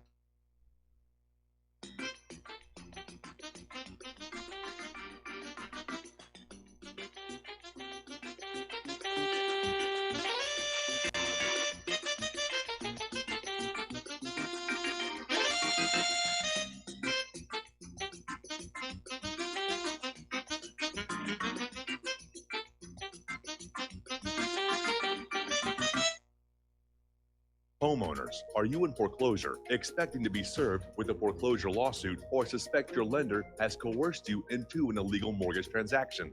A huge number of mortgages made in the last 10 years have legal issues and are possibly defective. State laws and the U.S. Supreme Court have upheld that defective mortgage documents are grounds for foreclosure defense and for counterclaims in favor of the homeowner. If your mortgage has been sold or assigned since closing the loan, it may be defective and you may be paying the wrong party, and the lender may not have standing or the right to foreclose or collect payments under the law. If you would like to know if your mortgage is legal or not, or know if you are paying the right party, we can help. Our initial consultations are free of charge. We are not attorneys. We are legal researchers and work closely with experienced lawyers who know how to help you find the evidence to help you keep your home. Call toll free 1-855-2-KEEP-IT. That's 1-855-2-KEEP-IT today. Without the right accessories, any guy can be off the mark. Whether you've invested thousands in your arsenal or you own a single trusted firearm, a visit to AROutfitting.com is in order. It's one of the finest online selections of tactical optics and AR parts and add-ons, like EOTech, quick target acquisition with no peripheral loss. Browse the full range of Nikon scopes and binoculars. AIROutfitting.com can illuminate your world with Streamlight gun-mounted lights from keychain to large handhelds up to 1,100 lumens. Find some stability with Battenfield Tactical Bipods. AIROutfitting.com has CMMG gun parts, barrels, assemblies, handguards, part kits, and more. Plus mag-full clips and magazines. I know I've got you excited, so take a breath. Head to AIROutfitting.com. The site's super easy to navigate and features a ton of technical info, including links to manuals. We also welcome vendor and manufacturer inquiries. Remember, if you don't see it, we can get it at AIROutfitting.com. The First Amendment in the Bill of Rights limits the government's power by ensuring the freedom of speech and preserving the rights of the people. Every day that passes, our rights gradually slip away. It's time to take a stand and let the government know we're tired of losing our rights. LibertyStickers.com will allow you to express your rights and allow millions of people to see you stand up for what you believe in. LibertyStickers.com carries the largest selection of bumper stickers online, ranging from political to humorous, and is your #1 source for Ron Paul for President stickers. As always, you can find your favorite stickers that protest the war and the president.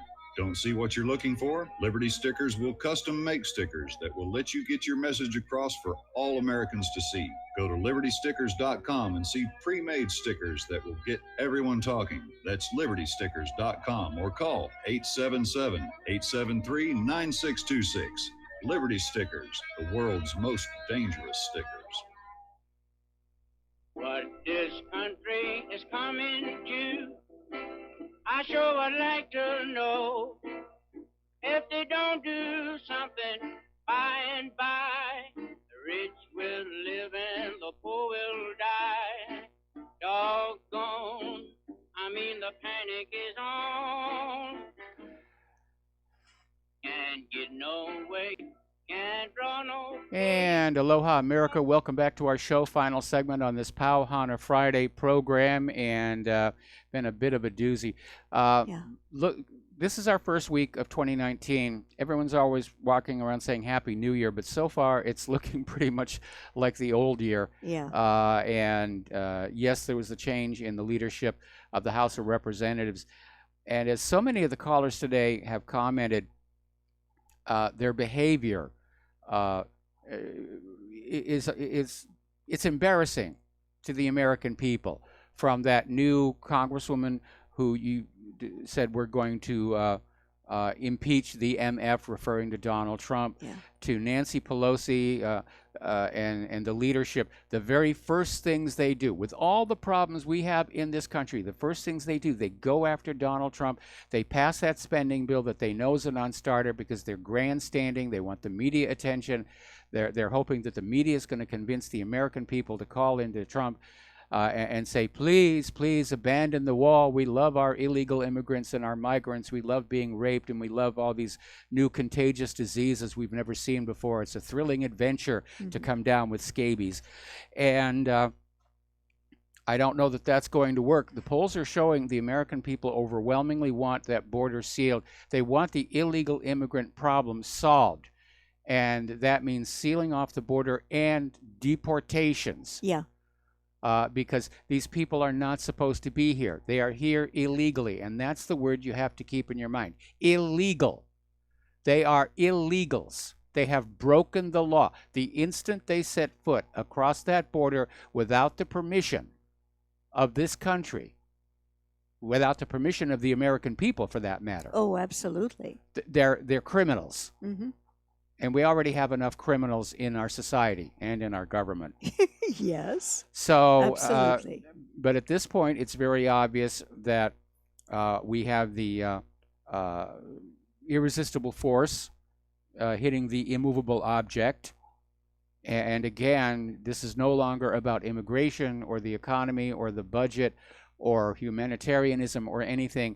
This is Schumer and Pelosi and Trump basically trying to see who's top dog. Yeah. They're fighting for position. Yeah. And it's all about ego, and it's all about bragging rights. And of course, if Trump backs down on that wall, It's going to be another major blow against him and his administration. Yeah. It's going to be another indicator that he's not in control, that he is unable to keep his campaign promises. And no doubt the Democrats will use this going into 2020. Now, it's entirely possible this could also backflash on the Democrats because Americans are watching this very, very closely. Mm-hmm. And they're seeing that the House of Representatives is not behaving like the House of Representatives we have seen growing up. Basically, it's about 2 steps below a steel cage death match. Yes, I think so. You know, in Yep. my particular view. And, Yeah. you know, I'd like to see Schumer and Pelosi and Trump maybe get into an arena with a couple of clubs, and whoever comes out alive or at least conscious sets our immigration policy. Okay. So we're coming up here on the end of the show, and I want to ask you all to stay tuned for John Stadmiller. Mm. And I'm sure he's got lots of interesting things to share with you. Please take what you learn here at this program and share it with everybody that you know. Talk to them, email, postal mail, paper. Go back to that wood pulp stuff. Stay off of social media. It is getting more and more filtered every day. Now they're going after pro-gun activists. They're deplatforming them. So it's just a desert out there. Please donate to Republic Broadcasting. They need it. Please donate to whatreallyhappened.com. We need it. We'll be back on Monday. Aloha, America. Tired of being lied to by mass media? It's growing more and more apparent today that news is received less